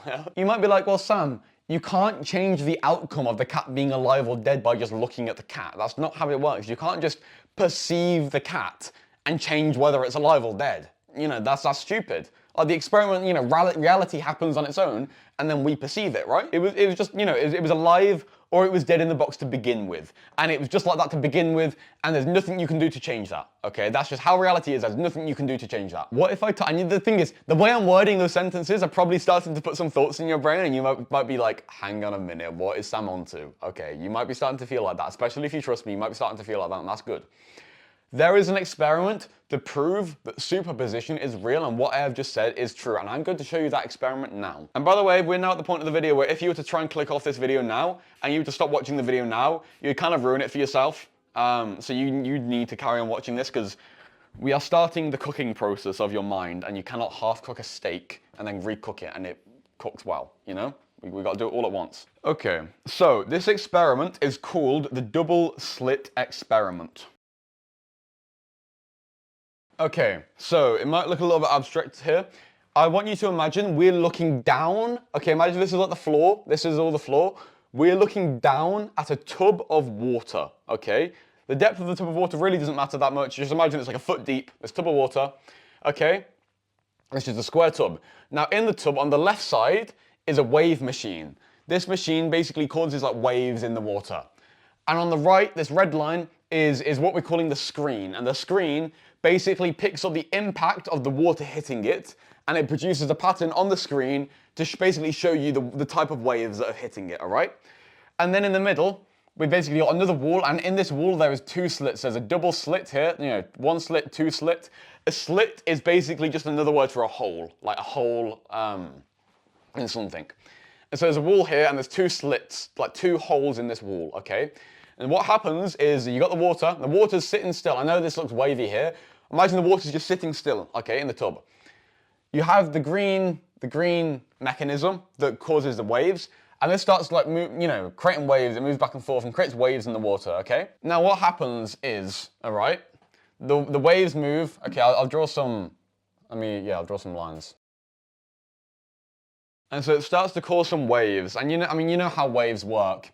You know, it's like you get the peak and the trough. Like if you look at a wave like, level, you look at a wave level like that, it'll look like this, okay? And you got the peaks, these are the peaks, and you got the troughs, and the troughs are like the low parts. You got a peak and a trough. And so you imagine, if you're looking top down on this wave, you got the high and low, and high and low, and high and low, and it goes high and low, and then it gets forced through here. And what happens when they get forced through here is it causes the waves to basically kind of bend like this, and this happens in real life, and the waves kind of bend like that, right? But then what happens is, when these two waves start to interact, they basically like, it's hard to kind of explain, but they basically like fucking, bounce into each other, and when two peaks come together, when the peak of this wave and the peak of that wave come together, it causes a huge peak, okay? When the troughs come together, it causes like a bigger trough, and when the peak and the trough come together, it cancels out, if that makes sense. And so you get some like weird fucking wave patterns coming on here. I can't remember how they look specifically. But the point I'm getting at is on this screen, you get this interference pattern with the screen, where it's basically like you get like some strong parts here, you get some strong part there, and then you get some like weaker parts here, and you get like a strong part here. So it's synced like that basically. It doesn't matter what the pattern is precisely. All that matters is that this pattern is caused by a wave, and I'm not saying a water wave, just any wave, because remember, it's congruent, fractal and everything. Any wave that hits it, whether it's water, whether it was like sand waves, because sand waves are a real thing, by the way, sand waves. When you see like sand dunes and it's like bouncing up and down, that sand dunes are fractal. You get big sand dunes, and then you got the mini little ridge, like the little ripples in the sand, and that's caused by wind, same as the waves, That's really interesting. And so it could be with sand, it could be with anything which causes a wave. It would cause this pattern. It's not about it being water. Water is just the best explanation. Just keep in mind this sort of pattern, this here is a wave pattern. That isn't actually a wave pattern, it's just a representation of one, but you get what I'm saying, okay? So that's important. That is a wave pattern. That pattern, this needs to be drilled into your mind, that pattern can only be caused if there are two interfering waves coming through these two slits, okay? Keep that in mind, do not forget that. Okay, now we're gonna do another experiment, very, very similar one, and this is the one that actually matters the most, all right? So we don't actually really need a tub for this one, because like we're not gonna be using water for this one. Instead, we've got the screen here. Remember that the screen absorbs like any waves or anything that hits it, and it shows you the pattern of what hits it, okay? So you got the screen here, all right? You've then got the wall in the middle, all right? Remember the wall?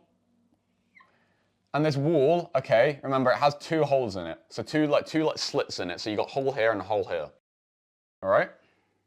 And now in reality, when they do this experiment, the wall is like really, really thin. It's not thick like this, but I'm just making it thick so you can like see it clearer. What am I saying? Clearer. And then here, on the other side, you've got an electron gun, okay? This is like an electron gun, basically. And basically what happens is, all right, and by the way, also for now, we're gonna have, we'll draw this in blue. For now, we're gonna have a little sensor, okay, on both of the slits, okay? And these are electron sensors, and these two sensors, because remember, electrons are too small for us to see with our own eyes. We basically need these electron sensors to be able to sense which, you know, if an electron goes through or not, okay? And basically what happens is, this electron gun, it starts to shoot out electrons, and the electrons move in random places. So, you know, a lot of the electrons, you know, will just like come here and they'll hit here or hit here. You know, plenty of electrons will hit here. You know, most of the electrons will go through here, okay? But the thing is, what will happen is, when you shoot an electron, it'll either hit here, or it'll go through one of the slits, okay? And when it goes through one of the slits, what happens is the electron comes through the slit, okay? In fact, let me use a magnet for this. Okay, just imagine this orange magnet as an electron, okay? The electron is shot out, and keep in mind, when it's traveling here, we can't see it, okay? We can't see it, we can only see it when it goes through one of the holes. And so it comes through one of the slits, bang, we can see the electron here, and then it comes through, and then it comes here, and then we see it on the screen as well. So we can only see the electron here, and we can only see it here. And so you get shot out, we don't know where it's gone, we don't know where it's gone, we don't know where it's gone, and then we see it go through one of the holes, okay? And so we know it's gone through this hole, and then we see it land in the corresponding part of the screen, okay? And then let's say, you know, it hits again, it hits there, and then you do it again, it hits there, do it again, it hits there, and then now it goes through the other one, and it goes through the other one, and we sense it, we see it here, and then it comes through, and then it lands on the corresponding part of the screen, okay? And so what happens is, when we shoot the electrons through and we sense them, what happens is we get a pattern which basically looks like this, where the electrons are always like landing here, you know, or they're always landing here, okay? And this pattern is different from the wave pattern. Remember the wave pattern? The wave pattern was like, if the wave pattern's in blue, the wave pattern might be more like this, you know, might be like that, or something like that, you know? That might be the wave pattern, and then the electron pattern is like that. That makes sense because the thing is a wave, yeah, like that, all right? But an electron is just like a physical point. You know, it's like a ball, basically. And so they make different patterns because they act and behave differently. And keep in mind, these are quantum particles and shit, so things are a bit fucky. But basically, the wave acts like a wave, particle acts like a particle, and you can see that, okay? You can basically see that. Now, okay, let's do the experiment again, but we're going to change one thing this time. The only thing we're going to change this time is whether we have the little sensors or not. So this time we ain't gonna have the sensors, all right? This time, because remember before, the only place we could see the electron was when it goes through a hole, or when it goes through a slit, or when it hits a screen. Now we can only see it when it hits the screen, okay? Let's redraw the screen on there. So now we get rid of the sensors, okay? And we can get rid of all this shit that don't matter there. So, all right, we now shoot out the electrons, all right? And the thing is, all right, we can no longer see the electrons until we look at the screen, okay? So let's get our little green start button again. Get the start button back. Yep. And we click start, okay? And we can't see the red screen yet. We need to like wait for the experiment to finish. So just wait a minute, wait for the experiment to finish. There we go. Electrons move very fast. Experiment's finished. I don't know how long this takes in real life. It probably isn't much long at all, to be fair. It's probably like fucking nanoseconds or some shit, okay? So, keep in mind, the only thing we've changed in this experiment compared to the one before is we've got rid of the little blue sensors. That's the only thing different. So, what pattern are we going to see on here? Are we going to see a wave pattern, or are we going to see the normal, you know, electron ball pattern? Okay? This has been done in real life. This gives me goosebumps, bro. This gives me goosebumps. Okay? This is fucking awesome. When we do this in real life and you look at the screen, you don't see an electron ball pattern, you see a fucking wave pattern, bro, okay? With the sensors, you'll see a ball pattern. Without the sensors, you see a wave pattern. The only variable, the only thing that changes is whether humans see it, is whether humans fucking observe this shit. We have done an experiment at the fucking quantum level which literally proves, okay, this is fucking awesome, that proves that human consciousness and human observation and our perception of reality directly influences and changes it. Because when you do it with the senses, well, it acts like a ball. When you don't do it with the senses, what ends up happening is you get a fucking like wave pattern, bro, okay? You know, you get a wave pattern. Same as you do with the water. And then you do it with the sensors, and it gives you the ball pattern. The only thing that changes is whether we record it and whether we observe it. And this is fucking awesome, man. Because remember what I said about fractals? Remember what I said about what happens on the small scale? You see where I'm going now, aren't you? What happens on the small scale happens on the large scale. The way we perceive reality directly influences it. And that happens on the quantum level, and we proved that. So surely, on our level, on our scale, the way we perceive reality directly influences it. Right? But then you're like, well, Sam, not really. You know, I imagine a pretty girl standing there in front of me, and there is not a pretty girl standing there in front of me. Doesn't really work like that. I'm going to talk about this more in a second, but basically, reality isn't actually reality, it's only your perception of reality. I'm going to talk about more in a second, but that story of Copernicus, Galileo, heliocentrism versus geocentrism. Currently, we're in a world that perceives that reality is only influenced by our actions and reality isn't influenced by our perception of it. People currently believe that. We're currently in the equivalent of the year, what year was it? We're currently in the year of 1609. 1609, where, you know, previously people have thought about this. It's now been proved. Except here's the thing, despite it being proved, nobody fucking speaks about it because it's this new crazy thing. Because think about it, we're in our, you know, remember the green regions? We're in our current region, and in our current region as humanity, okay, we see reality is only influenced by our actions and not by our perceptions. However, in the region next to us, reality is influenced by our perceptions as well. And a few people have started to adventure there. A few people have started to look there, and they have discovered all this new fruit, which is seeing that reality can be influenced by our perception. Okay, and this completely erodes your current perception of reality. Your current perception of reality is that reality is influenced by solely your actions and not your perception. And surely, yeah, like, your beliefs will then influence your actions, which then influences reality. So in your current region, perception doesn't influence reality, but it influences reality through the middleman of your actions. This proves that middleman doesn't need to be there. This is what's in the next region, and we are in time going to expand within that region, okay? Just as how the Catholic Church eventually accepted that the solar system is heliocentric and not geocentric, eventually everybody's going to accept that reality is influenced by your perception of it directly. That's what's going to happen eventually. And the thing is, like I said earlier, like, the human development is becoming more and more abstract. It becomes faster and faster and faster. You probably know this. It took us tens of thousands of years to develop farming, and then within a few thousand years we developed more technology, and then there's the Industrial Revolution, and then within 100 years we've got computers, and now we've had AI, and AI has just fucking blown up in the past couple of years. We are on the forefront of the fucking exponential blow up, bro, okay? And this is coming very, very soon. This is coming to a fucking belief system near you very, very soon, okay? Yet, I'm introducing this to you early. Because I promise you, with full fucking certainty, I don't know how many years, 10 years, 20 years, 30 years, this is going to be normal. This is going to be taught in schools. This is just going to be, just normal reality. But we're in 1609 right now. And we're at the forefront, and we can get ahead of the fucking crowd by abusing and using and fucking abusing this. Okay. And the thing is, it's not just some fancy theory. 2 weeks ago, I was at 10K per month. This is fucking wild, bro. I don't even believe this in myself, really. It feels like the bedrock of my reality has been eroded, okay? 2 weeks ago, I was at roughly 10K per month. I'm now at 25K per month. In 2 weeks, I've gone up. I've not changed anything about the business. Not particularly. And somehow my income's just increased just like that. You know, by 150% in 2 weeks. And it's going to continue increasing. And why? Well, I'm gonna explain how you can actually use this now. Because right now you're thinking, well, Sam, that doesn't really make sense, you know. You just perceive reality as being influenced by your perception.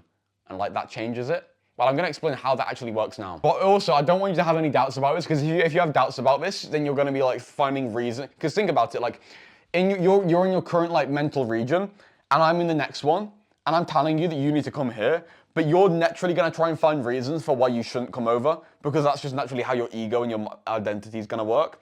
And so one of those reasons might be that Sam's just talking shit and he's made this up and there's not, or he's misunderstanding it or some shit like that.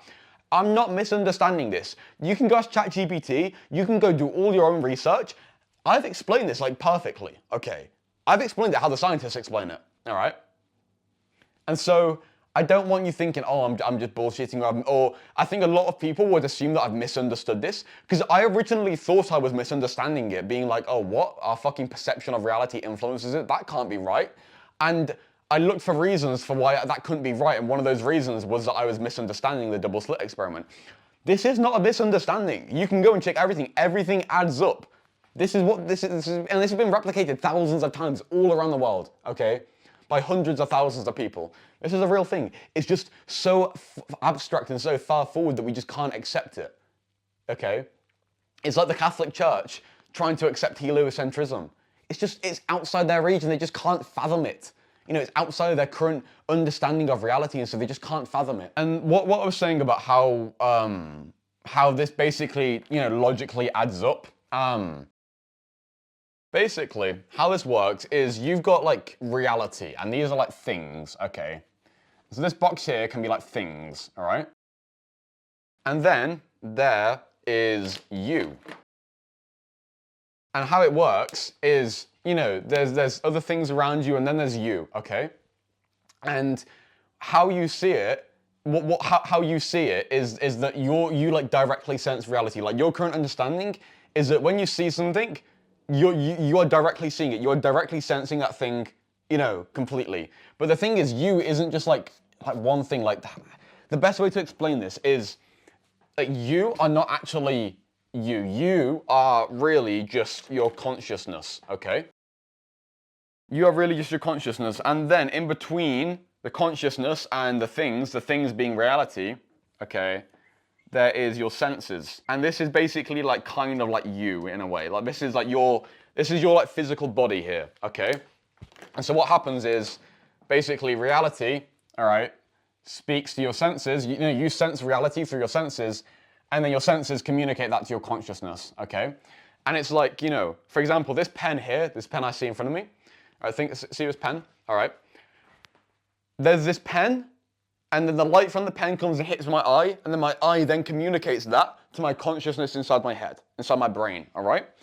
And so what I'm saying is, like, you know, the things, like, don't directly go to the consciousness. Like, that is just not right, okay? That's not what happens, okay?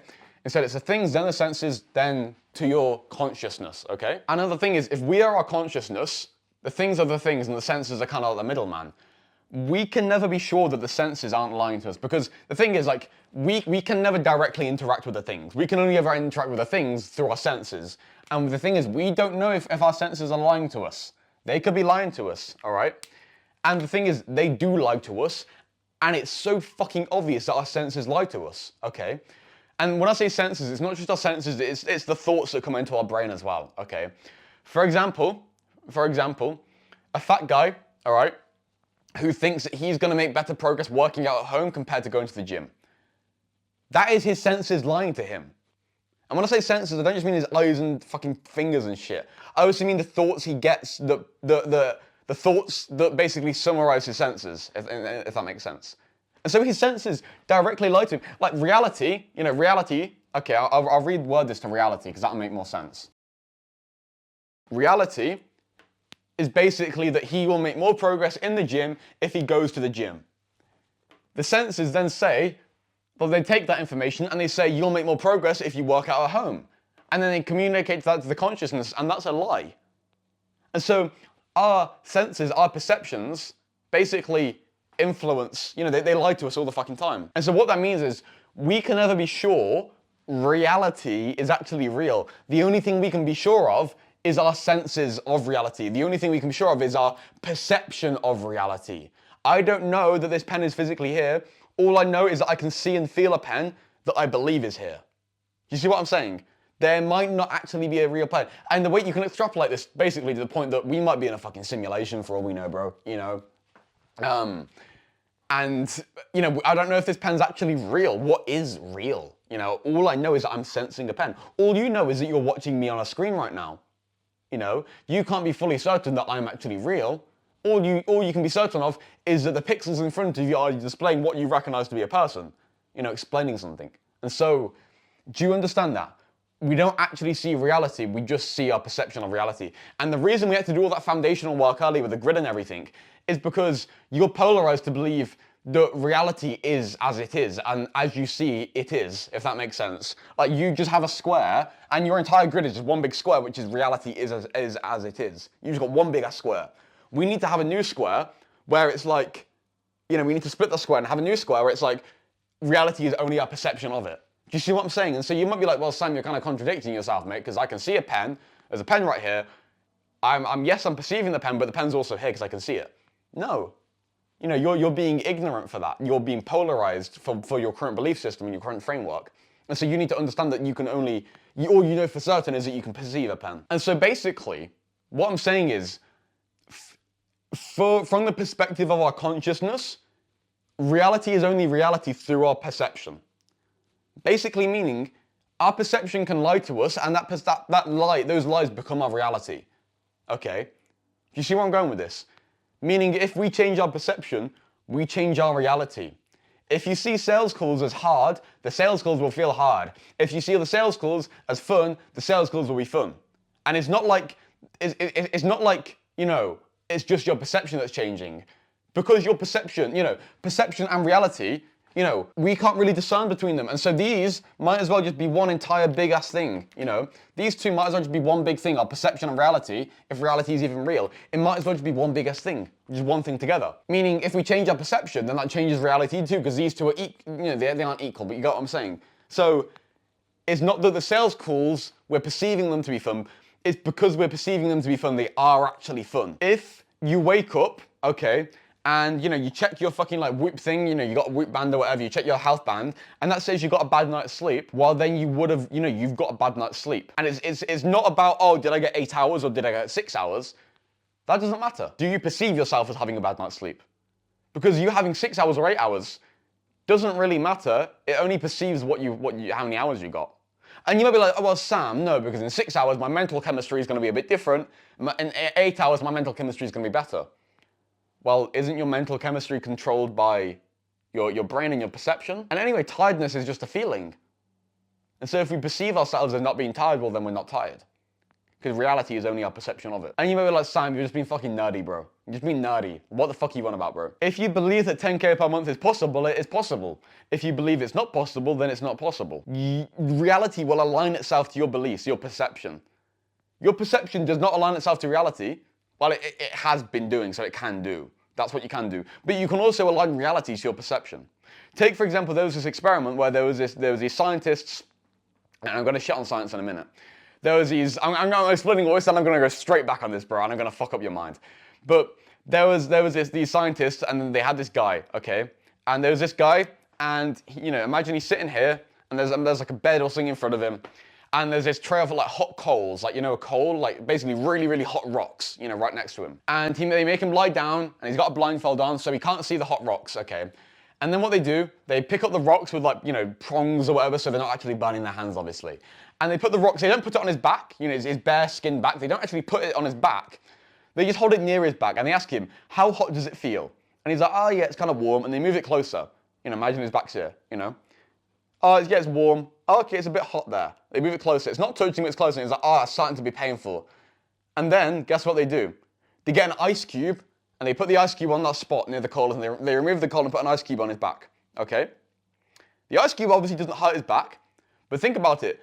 This guy thinks the coal has been put on his back. And the scientists say, okay, we'll put the coal on your back, how does it feel? And he's fucking screams, he's like, it's, you know, it's so fucking hot. And guess what? And they prove this as well. His back started to fucking blister, as if he got burnt. And guess what? You know, they did the sciencey shit on his back and checked how it was. His back was burnt.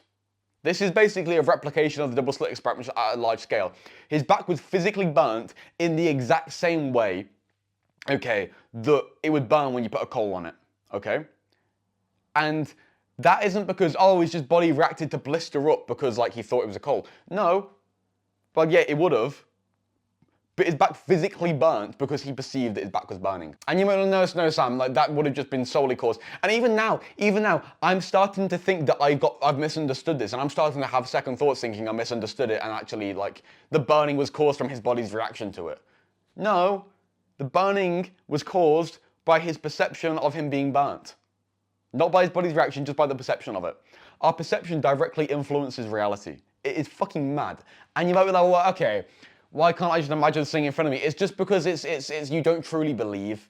You know, you don't fully believe. The thing is, people hallucinate all the time. And the thing is, when you got a really good hallucination, you really believe in that hallucination. Well, that hallucination is from your perception. Think about perception as reality. It's real. Hallucinations, it's just reality at the end of the day. It's just reality acting abnormally. And then you kind of making it logical that it's actually just a hallucination. And again, like, even for myself now, I don't fully believe in this. And so my mind's trying to find reasons that, like, oh no, Sam, you're just like, you're wrong about it, you misunderstood that or whatever. My mind's still trying to find reasons for that. But if you believe that perception will influence reality, perception will influence reality and it will control reality. So, that is basically there. That is eroding, what I call eroding your mental bedrock. You are now in a state where you are ready for non-binary thinking to be uploaded to your brain. Okay? We basically explained to you something fucking crazy, how perception directly influences reality. And you might not fully believe in it, but as long as you believe in it a solid amount, then that's good enough. In the same way that I wasn't sure between the flat earth and the round earth, and then I kind of found proof for one, you're kind of at the stage where you're in between. And even I'm not fully there yet, because I'm only 2 weeks into this, but you're there enough, if that makes sense now. So now we're basically ready now to talk about non-binary thinking. So with what I just said in mind, I now want you to understand, okay, and this is very easy to agree with me now because of what I've just said. Basically, reality is only influenced by our perception of it, which basically means that time is arbitrary. Arbitrary means, like, the numbers of it don't really matter. It's just a thing of the numbers, and speed doesn't really matter. For example, when you go to sleep, time moves ridiculously fast. When you're doing, when you're in pain, when you're in an ice bath, time moves very slowly. And when you're having loads of fun, time moves faster. That is known by everybody. And everybody believes time isn't actually changing speed, it's just our perception of time changing speed. The thing is, though, if reality is perception and they're the same thing, well then time is actually changing speed. Think about that. And so time is arbitrary. The speed of time changes based on your perception of it, because perception is reality. Now that kind of backs up what I was saying about, reality is influenced by our perception of it. And time being arbitrary is also needed for what I'm about to say. And guys, it is coming full fucking circle. Do you remember the very, very first words I said at the very start of this video? Is science more credible, or is religion more credible? So, is science more credible, or is religion more credible? Well, I mean, science, if time's arbitrary, what says science is now suddenly credible? Because, back 400 years ago, science says that the Earth was the center of the universe, and that isn't true. But then if time is arbitrary, meaning it doesn't really matter, sure, 400 years have passed, but that don't really matter. Who says science is now all of a sudden true? And what science says is for some reason true. Like, why is that, like, now suddenly, why do we assume everything about science is true? And the thing is, you probably know there's so many bullshit fucking studies out there. It's not even that, but the scientific method, who agrees with that? Who says that's true? Because at the end of the day, like, science in the modern day has kind of replaced religion.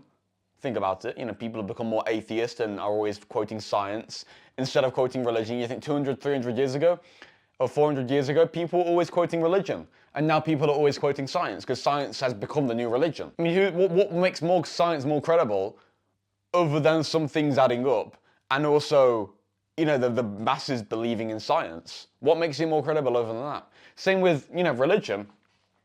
You know, religion's been wrong on so many things in terms of saying the earth's the center and everything. They fucked that up as well. Religion claims many things, you know, God is real. That's never been proven. You know, there's very little proof of Jesus ever being a real man and all the stories being real.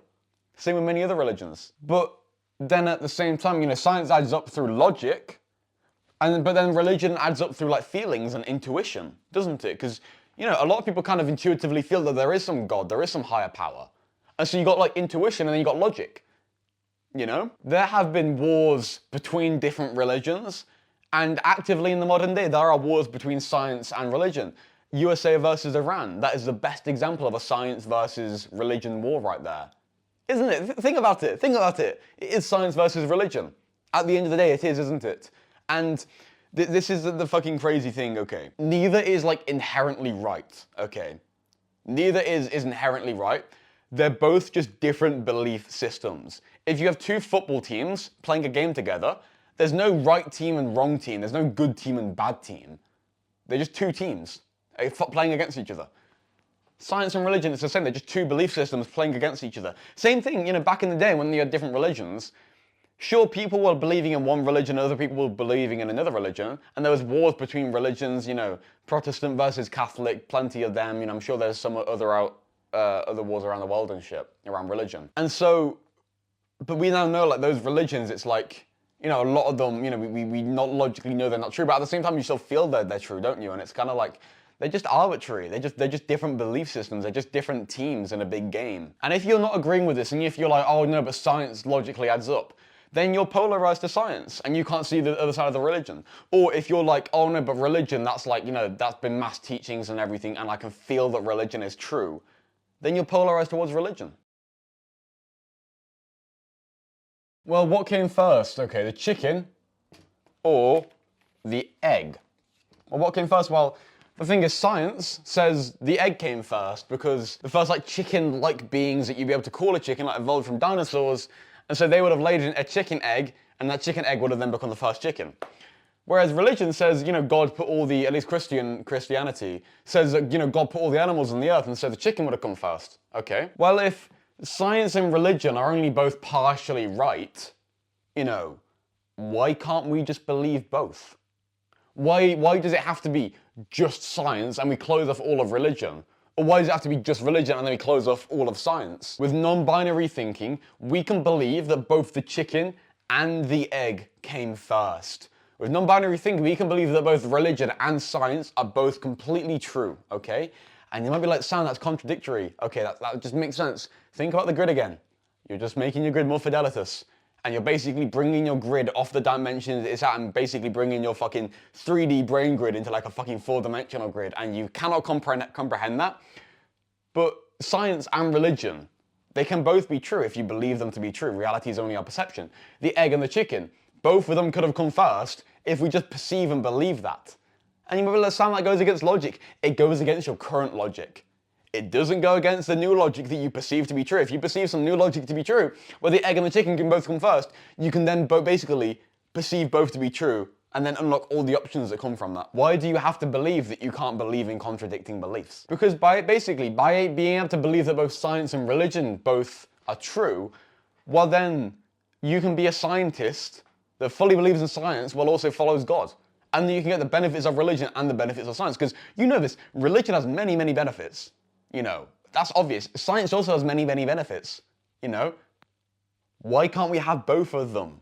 Why can't we have a nation which is both religious and scientific at the same time?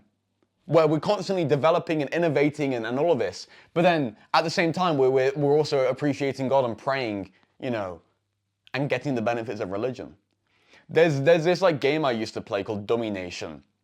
And it's basically this like geopolitical simulator where you can basically simulate you being like the owner, like the head of like the British Empire or any other empires, and you know, build an empire and shit. And you can like control the you know, the ideology of your nation.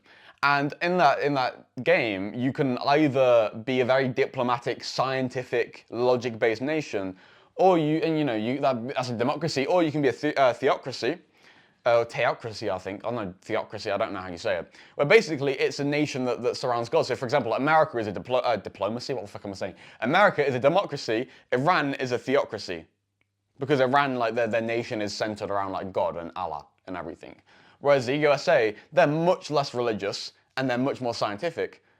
And Iran and the US, they both have their own benefits of their own ideologies. Why can't we have both the ideologies? In that game, you get perks of being scientific, which you develop your technology faster, but you also get perks of being theocratic and religious, where your citizens are, you know, they're more hardworking and they're more obedient and they steal less, you know?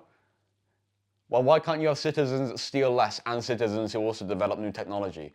Why not? Why can't you have both? The only reason that you can't have both is because you're believing that you can't have both because you believe you can't contradict yourself. Now here is a really, really interesting question. And this will fucking make you go like, what the fuck, Sam?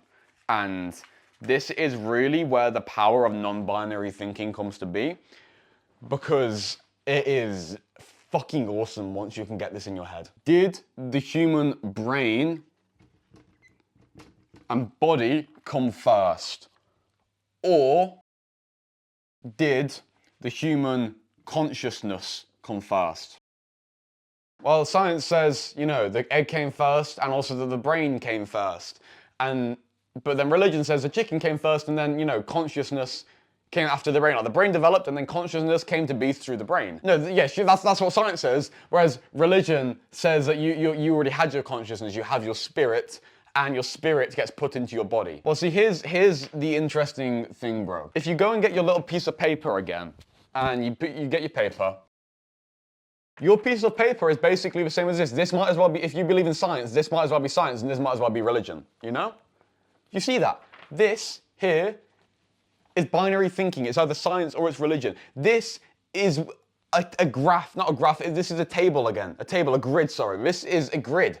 It's a grid with two sides. This is the most polarized grid, okay? And so what do we have to do? What do we have to do? The whole video, you know, the whole loom is looming, the weave is weaving, as Donald Trump says, you know? And what's happening here is basically non-binary thinking looks like this, okay?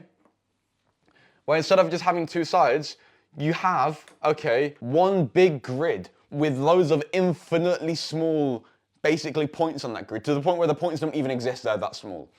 And then, instead of having squares on the grid, okay, you have spectrums. So think about it, instead of just having two big squares, or like loads of smaller squares, so you can either be here, here, here, here, or here, you can now be anywhere. Like, remember the original first whiteboard we had that didn't even have a grid on it? That is basically non-binary thinking right there. See how it's all come round? So, basically, if you're this little magnet, okay, if you're this little magnet, then right now you might be here. Well, why can't you just basically move yourself over here and believe in both science and religion, like partially within both?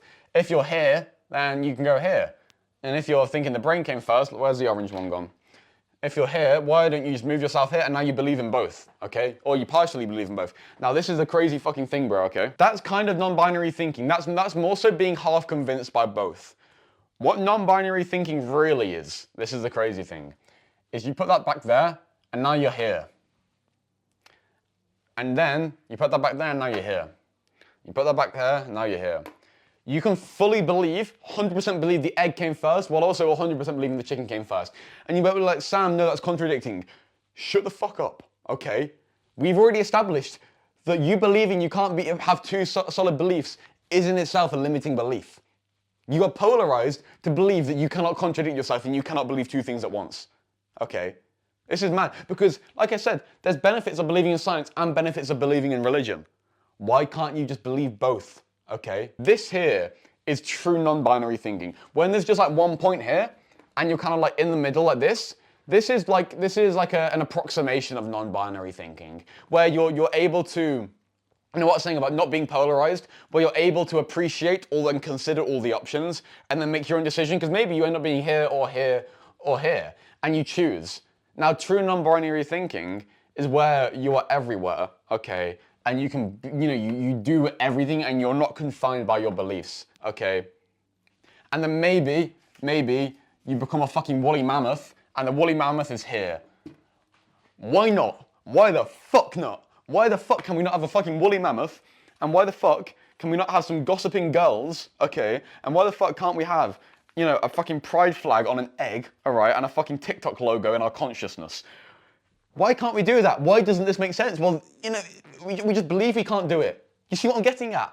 We've got such a rigid form that, you know, this shit has to be like that, and you can't have a fucking woolly mammoth right in between your brain consciousness, a chicken and an egg, in this abstract thing, but we can put a woolly mammoth there. What is stopping us? I've just done it. What's stopping us? You see what I mean? It's like, you constrain yourself, your beliefs, it has to fit within the current bedrock of your reality. You can just do shit, bro, okay? And this sounds really fucking abstract, but this becomes so fucking solid. And this is what I call, and this is actually one of the 48 laws of power, the very, very last law. And the last law kind of gets to this, and I've read through it, and it's actually pretty solid. But it's called assuming formlessness. Basically, okay, and Hamza's talked about this a ton, like old Hamza, bro, old Hamza Unfiltered videos, like he fucking gets this shit bang on. He doesn't talk about it in such a philosophical way, but he gets it in like a very tangible way, which is why that's really fucking helped me going through those videos. You basically just like fucking block yourself with your beliefs. Like I said, the fat guy who thinks he needs to work out at home, he's just blocking himself. You know, he's just fucking blocking himself, being like, I can't go to the gym. He's just put that restriction on himself, you know? And it's just, you just let go of it. And now you can do it. You can go to the other regions. You can just do whatever the fuck you want. Because what tends to happen is your beliefs form from your experiences of reality. Okay, like natural selection works, your beliefs adapt to the environment they are in. If you see the sun rise and set every single day, you're going to believe the sun is going to continue rising and setting every single day, okay? And then guess what? The sun continues to rise and set every single day. So basically, your reality is formed from that. Now here's the thing, if someone comes and says, you know, Mr. Copernicus comes and maybe tells you, all right, that actually, Sam, you know, or actually whatever your name is, the sun is tomorrow, it isn't going to rise and it isn't going to set. It's just not going to do that. You're going to disagree. Why are you going to disagree? Because that contradicts your belief systems. And basically what happens is your ego basically clumps itself around the belief systems, almost like protective armor. You know, your ego is almost like this rigid protective armor, which is good. Like if you want protective armor and you want to just stay bogged down where you currently are and not move, then that's good, but you're eventually going to starve to death if you don't move. You know, the world is inherently chaotic, and so if you stay, bogged down where you are, well, you know, you're going to get fucking capsized. If you try and keep the boat still, the boat's going to get fucking capsized. You know, if you've got this really heavy armor, ego armor on you of your current beliefs, well, you're not going to be able to go into the new region and get the food there, and you're going to starve to death here. Your reality, your environment, it forms your identity. You know, it forms who you are and who you see yourself as being, and you get in the habit of being yourself. And then when it comes time to go and do something new, you don't really want to do that new because it's hard to move in your ego armor of who you currently are. It's hard to do that thing because that doesn't fit into your current ego armor. You see what I mean? This is why people say egos are very rigid, you know? And by just staying still like that, by not, becoming a new identity, by not, accepting new belief systems, you get, stuck in one region on the board and you can't move to the other regions, where there's new easy food to get. And you can't get that new easy progress. And you get stuck just on the hard progress, and then everybody else overtakes you who does this. This is a fucking superpower, bro, okay?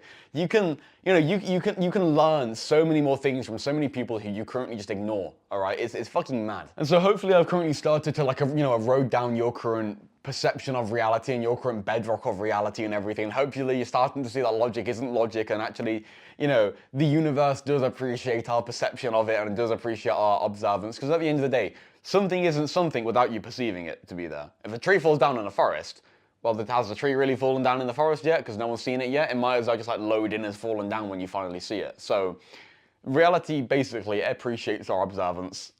Is how I see it. That you can interpret it in your own way. But basically, what this kind of tells us, what the fucking double slit experiment tells us, is that we can do whatever the fuck we want to do, bro. Because reality is directly influenced by our perception of it. And so why not go and do whatever the fuck we want to do? And this is what I call bullish desirelessness. Bullish basically just means being, to be fair, the whole thing of bullish desirelessness, I don't think it even really works here, because I don't think any advice really works here at this point, because what I'm trying to get at here is if reality is directly influenced by your perception, you can just go and do whatever the fuck you want to do, and you can just go and do whatever the fuck you don't want to do, and you can just go and fucking do anything. You want to go and do things you don't want to do, you want to go and do things you want to do, and it's like, it's almost unexplainable in a way, and it's almost just not even a thing, and like words don't even describe it. And it probably sounds like I'm trying to yap around it, and like I'm not going like, going head into what this is, how you should act, because in a way you can just act however you want to act. But then at the same time, like desires aren't really a thing, and so I don't know, bro. But basically, the way I have interpreted this, okay, is that I want to go and do fucking everything, okay? How everyone says, oh, you need to focus on one thing and get really good at that. No, I want to do a load of things and get really good at a load of things. I want to build a business and make a ton of money with a business. I want to travel to every single country. I want to be the youngest person to travel to every single country in the world. I want to learn tons of fucking languages, bro. Okay. I want to, document and record my entire life and make films out of that and put that shit on YouTube. Okay. I want to write a novel. I want to build my own language. Okay. I want to make music. I want to fucking, become like a fucking, parasailing fucking like, get a parasailing license so I can fucking parasail. Eventually I want to get into politics. I want to eventually start fighting. I want to run ultra endurance. I want to do fucking everything, bro. And who the fuck says I can't do everything? Other than my current beliefs that I can't do everything, that you need to only do one thing at a time. It's stupid. And so previously, I was kind of like thinking like, oh, okay, like, because I've got a passion for like filmmaking and creativity. I've also got the business side of it. Business and making money and that. I'm like, well, I'm contradicting here. I can't do both. You need to just do one thing. And then I was kind of like, well, shit. I can only do one thing if I believe I can only do one thing. Why can't I do both things? I can just believe that I can do both things. And this is the magical thing. Michael Jordan, he had it both. He had the attack and the defense. And by him doing both, that contradiction, that's what causes his blow up. Okay? This happens in so many places. And the reason why, contradiction and contradiction from other people's perspective is so powerful is because they see it as contradiction. And so because they see it as contradiction, they believe it's impossible because it's contradiction. They don't go there. And because they don't go there, that progress is unused up. And so then you go there, you use up that easy progress and you get ahead of them. You see what I'm saying? Because at the end of the day, it's natural selection of the progress again, like I explained. And it's competition between the other people. And so if no one else is going to these places because, they believe it doesn't work and it's impossible and it's a contradiction, doing two things at once, like me doing filmmaking, creative shit and business at the same time. Other people don't go there, and so because they don't go there, that progress is unused, and then you can go there and use up that easy progress, Like, I want to be this, like, creative novelist and making music and making films at the same time as being a fucking cutthroat business owner. And all these other business owners running info businesses who I'm competing with, they have the creative side of putting out their personal brand, but they all believe that you need to go to like Bali or Dubai and have a cinematographer and do all this fancy shit, and show off your lifestyle. And they believe you need to show off the materialism, where I'm very much like, I want to go at it with the angle of like, I made money online and didn't go to Dubai. I want to have that contradiction of like, I made money online, and then with that money, I went and fucking traveled and tried to spend as little money as possible while traveling, because by doing that, then you generally have the best adventure. And so I want to have that contradiction, and then I want to do the business side of it while also creatively filmmaking. Yeah? And I want to learn tons of languages while also building my own language and, do all this other shit. Okay, who says I can't do, filmmaking and make music at the same time? Well, the only thing that said that is my fucking beliefs, bro, so I just let go of that belief. Like I said with sales calls, I believed that sales calls were hard, and then I just stopped believing that, and then they were fun. Voila, business, whoop, just like that, okay? My closer, so I live in Coventry, which is like near Birmingham in the UK. And my closer lives in a place called Wigan, which is like near Manchester. So you can imagine Manchester's in the north of the UK, and Birmingham's like sort of in the middle. And so I got up a train to meet him, like on about a week ago. It was a bang on a week ago. I got up a train to meet him. It was really hot that day. And I meet him, we have a good time together and everything. We go rock climbing together and like record a video together and shit. And it's good to meet him in real life. And then on my train back down, what happens was it's time for me to go. So I go to the train station, and my train, because it was like really hot that day, the trains were like delayed by a fuck ton. And basically, this train was my train was delayed by like an hour and a half, and so it'd take me an hour and a half to get on it. And then it was going to be delayed by another hour once it got to the next town over. And so it's like 2.5 hour delay. I'm like, fuck that shit. And so I'm checking the other trains I could get on to go south, because there's like one main train line south, at least of what I knew of. There was one main train line south. And so I'm looking for other trains, and I can't really find any other than the one I was going to get on. And then up pulls this other train, and this train isn't on any departure boards. It isn't, it's not on my app where I'm looking at the trains and shit. But I see it's got London Euston on the little, like, you know, London Euston is like a train station in London. Obviously, London's right at the south of the country. So I'm like, shit, you know, shit, this train's going south. I might as well get on this train, you know. It's probably going to stop at Birmingham because Birmingham was like the second biggest city. So I'm like, bro, I'm not waiting here for an hour and a half. I'm going to get on the fucking train. Even though the train doesn't appear anywhere. And I got on the train, and it doesn't say it stops or anything yet. I just know it's going south. So I get on the train. And it's like, it's sick, you know. It's awesome. It's not saying what stops the train's going at yet. And then I realized, I'm looking at my map, you know, and I realized, like, shit, you know, there's one main line south, but then just north of Birmingham, it splits. And then there's a line that goes through Birmingham, and there's a line that sort of goes around Birmingham and Coventry, where I live, okay? And the train goes onto the line that goes around them. And so now I'm like, shit, bro, I'm gonna be, I thought I was going all the way down to London, okay? I thought I was gonna have to go all the way down to London, then come back up. And I was like, shit, man, I made a mistake. And what I was actually planning on doing, okay, is I was planning on basically going down to London, just getting a hotel there, and then just spending the next day like looking around London, because I live in the UK, bro, and I'm from, you know, I'm very, very heavily British. I've never seen Big Ben at the Houses of Parliament. I've been to London loads of times, but I've never actually gone there and been a tourist in London. So I was like, shit, bro, I'm gonna go be a tourist, and I started looking for hotels and all this shit, you know, that I could get near London, Euston, and everything. And then I basically hear them announce that the train's gonna stop at Milton Keynes. And so by my own bad, I actually got off the train at Milton Keynes. I probably, you know, just for the lols, I should have gone down to London and just gone with that plan anyway. But I got off at Milton Keynes, which is like another town, kind of halfway between London and Birmingham, okay? And it basically, this train went direct from Wigan, where I got on, which is near Manchester, all the way down south to Milton Keynes. And so I get off at Milton Keynes, and like Milton Keynes is kind of a bit of a meme, because imagine like American city with like loads of like, you know, roads and shit. Like, you know, big roads, you can only really drive places. It's like all spaced out and everything. Very like, it's a grid basically. So it's a very American city, like planned and organized. And it's like, it's the only one in the UK, so it's a bit of a meme. Except they got tons of roundabouts, which just isn't an American thing. So the Milton Keynes is a bit of a meme.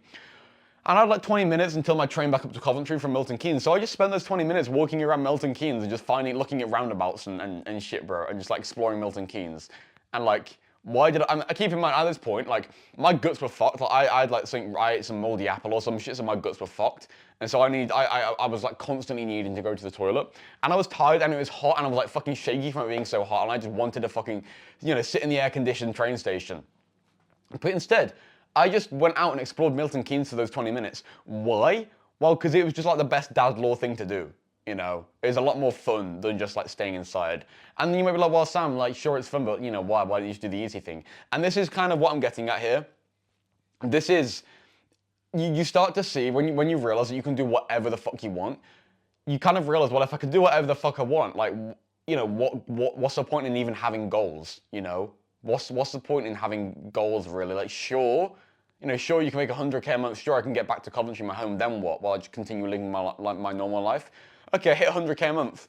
Well, then a million a month. What after a million a month? Well, 10 million a month. And it's like, you kind of realize that there's no final cause of life. There's no like final goal of life. And it kind of makes you realize like, shit, like if we can do anything, you know, we might as well just play life as a game. But anyway, I'm gonna go onto that point a lot more in a second. I wanna talk more on my previous point about kind of like identity and perception and everything. This is why I think travel and freedom is so beneficial for young men like us, because by us being able to travel and get away from our families, it basically changes our environment.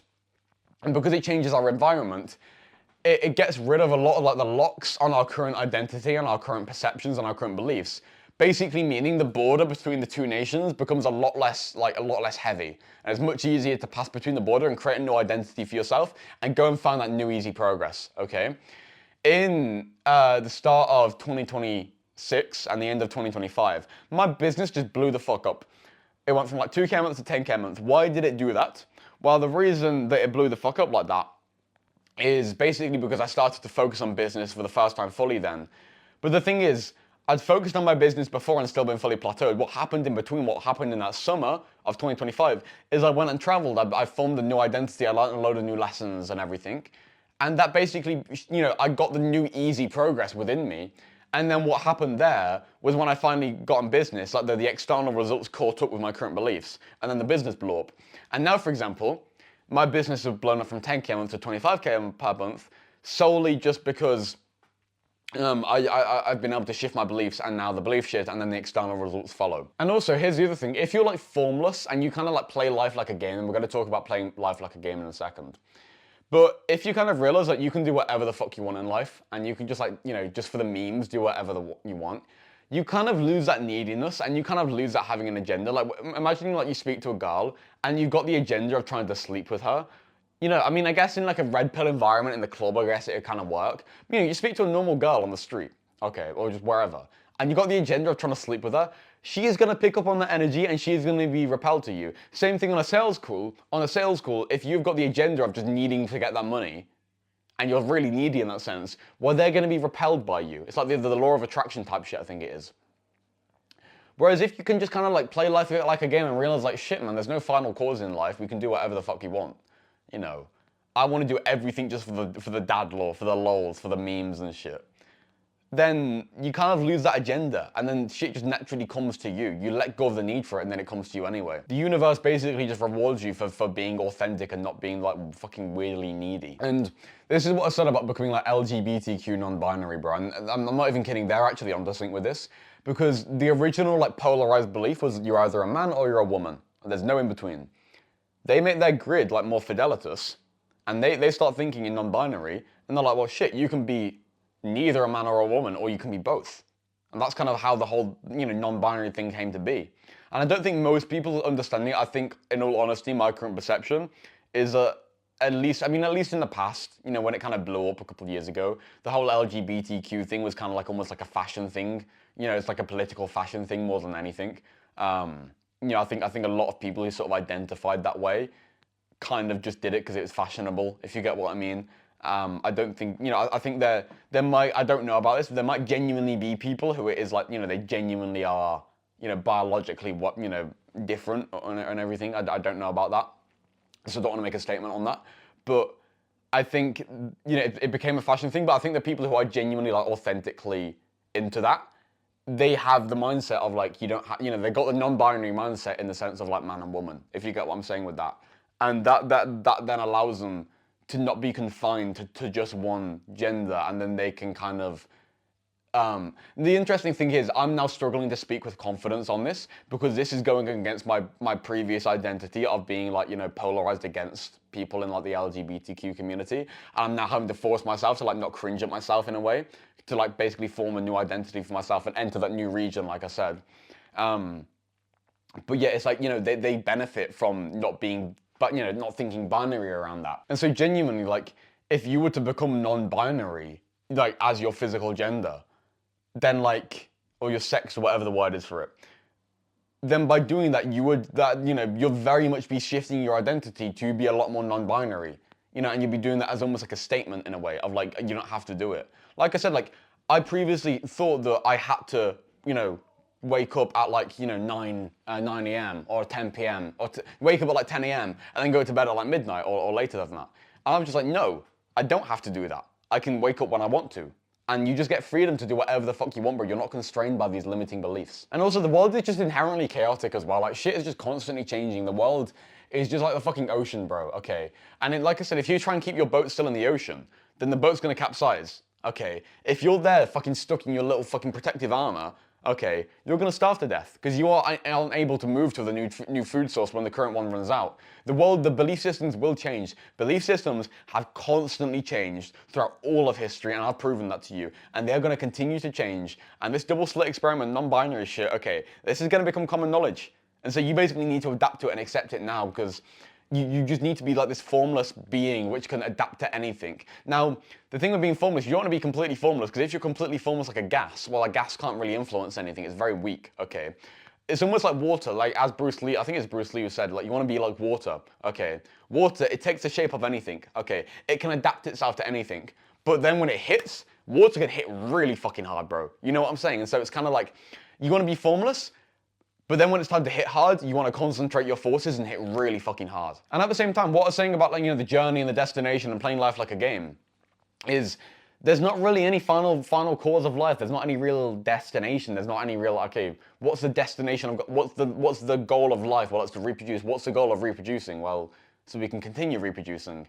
The goal there isn't any inherent goal. Now, you can set a North Star, and we're going to talk about that. You can set a North Star, like a general goal, but there's no inherent, like, final cause inherent goal, if you see where I'm coming at. And so, that's the thing. It's not about, having lived. It's about living. You don't go on a hike to have hiked. You go on a hike just to hike. And that's how I kind of see life. That's what I extrapolate from this, and that's how I perceive this, is you don't live to have lived, you just live to live. And so why not fucking go and do, random fucking crazy shit for the lols, bro? Like, not gonna matter anyway. We're all gonna die at the end of the day, bro. Might as well fucking, just have fun in the meantime. Might as well try and achieve our goals in the meantime. And the thing is, like, there isn't any inherent goal, and so you might be like, well, what's it, because I struggled with this for a long time. I was like, well, if there isn't a goal, then there isn't a destination, there isn't a journey. If there isn't a final goal of life, well then you start to feel nihilistic, like there's no point in life at all, okay? You start to feel, well, if there's no goal, like what's the point? And that's because your current beliefs are like, there has to be a goal, like that's kind of how your current belief systems are, and you kind of rode that over time. But my answer to that is kind of like, well, sure, there's no final destination, okay? But then, you can still set a destination in general. Like, you can, there's some word in Old English for it. Let me find it. Yeah, the word is coddywomple. Like, to coddywomple is to travel purposefully towards a vague or unknown destination. I mean, to be fair, like I was saying, we don't know shit, bro. We only know our perception of reality. There could be some final goal of reality. There could be some final cause of reality. But we don't know that yet. And so we kind of like need to just, journey in a purposeful way towards a vague destination. And you can have that general North Star. Like I know, for example, I want to reform the education system in the UK. And, I want to do that. And then after that, I've kind of got some vague vision of like, sure, like, reinstating the British Empire on a galactic scale. That might be the next thing, And it's like, sure, I want to go and achieve that. That's the goal. But what after that? But you don't really know. So it's like, you can have the general North Star for what you want to achieve for now. Maybe that's for you like 10K per month. And you want to coddywomple your way there, whereas like you're moving purposefully, but you're not super certain about where you're going to end up going. And this is the thing, like with a journey and a destination, one isn't inherently more important than another, okay? It's like the journey is only a journey with a destination, but you can only get to the destination if you've got a journey. One can only exist if the other exists, okay? You can't have a destination without a journey, and you can't have a journey without a destination. It's kind of like man and woman. Man and woman, they're equal and opposite. As in, they're not equal as in sameness, because they're opposite in that sense. But they're equal in value because you cannot have a man survive, have a human species survive with just men, and you can't have the human species survive with just women. They need each other to be able to reproduce. Same with the journey and destination, okay? And so, on the purpose of life and everything, you just gotta fucking coddywomple your way, bro. Fucking coddywomple everywhere, mate. Fuck. But Hugo, leave that in, by the way, that's funny. But, because it's kind of like, that fits with the energy of what I'm trying to get at. Like, if you just, like, this is my, like, deepest belief, that life is just one big game. Like, if you want to know my true, like, deepest, like, belief of what I actually believe, and the thing is, I believe this at the same time as believing science, that we're just some weird biological being in some crazy universe. But I believe that it's like, we are God, and we have kind of put ourselves in a simulation to simulate euphoria. In the sense that imagine there's some omnipotent being. Surely that being would just choose to experience euphoria all the time. And then, okay, what would euphoria be? Well, euphoria is life. You can't have good without bad. And so we have euphoric highs and fucking, torturous lows. And then that's just the big game of life, and that's how we choose to live. And it's not about having lived or having escaped. It's not trying to escape the simulation or shit like that. I think a lot of people are like, well, if life's a big simulation or anything, then like, surely we should try and escape it. Well, if we're happy in the simulation, why can't we just take the blue pill? And like, sure, you can take the red pill and try and be purposeful, and that'll be a whole nother journey. But then what's to say that simulation you escape isn't just a simulation itself? And you're constantly going to live your life trying to achieve this final goal, which you're never going to achieve. I mean, that could be fun to do so, as long as you're having fun doing it. That's kind of what I'm getting at, is like, if you treat life like a game, and sure, you have the goal of the game, you have the score of the game, which you want to achieve, but you're not like inherently pissed if you don't achieve it, or you can be pissed if you don't achieve it, but you're only pissed because you want to achieve it for the next time. You see what I'm getting at? It's not like you don't inherently lose. Things aren't inherently winning or losing. Things aren't inherently good or bad. They just kind of are. and you just perceive them as being good or bad, and so you can just like, you know, have fun in that sense and play the game. And so why don't you just coddywumple your way through life and, you know, go on side quests and shit, and just do shit for the dad law, bro, and just have fucking fun. I'm gonna say, you know, this isn't like fun maxing in the sense that you shouldn't have goals and just be a bitch all day, because that's probably not pretty fun, you know? But like I said, if you want to go explore Milton Keynes, go explore Milton Keynes, bro. Just go and fucking do it, you know? Just for the fucking lols of it, just for the dad law of it, man. Just do what you fucking want to. And this is the thing, this is what I kind of want to teach in a way. It's just kind of playing life like a game, bro. And being serious in an unserious way, if that makes sense. Like you're not inherently serious, you're just serious because it's fun to be serious. But yeah, what I'm starting to get on here, I haven't fully developed about life being a game. Me explaining all this shit, by the way, allows me to understand it much better, which then means when I remake a video on it in a couple months, maybe I can explain it a lot better.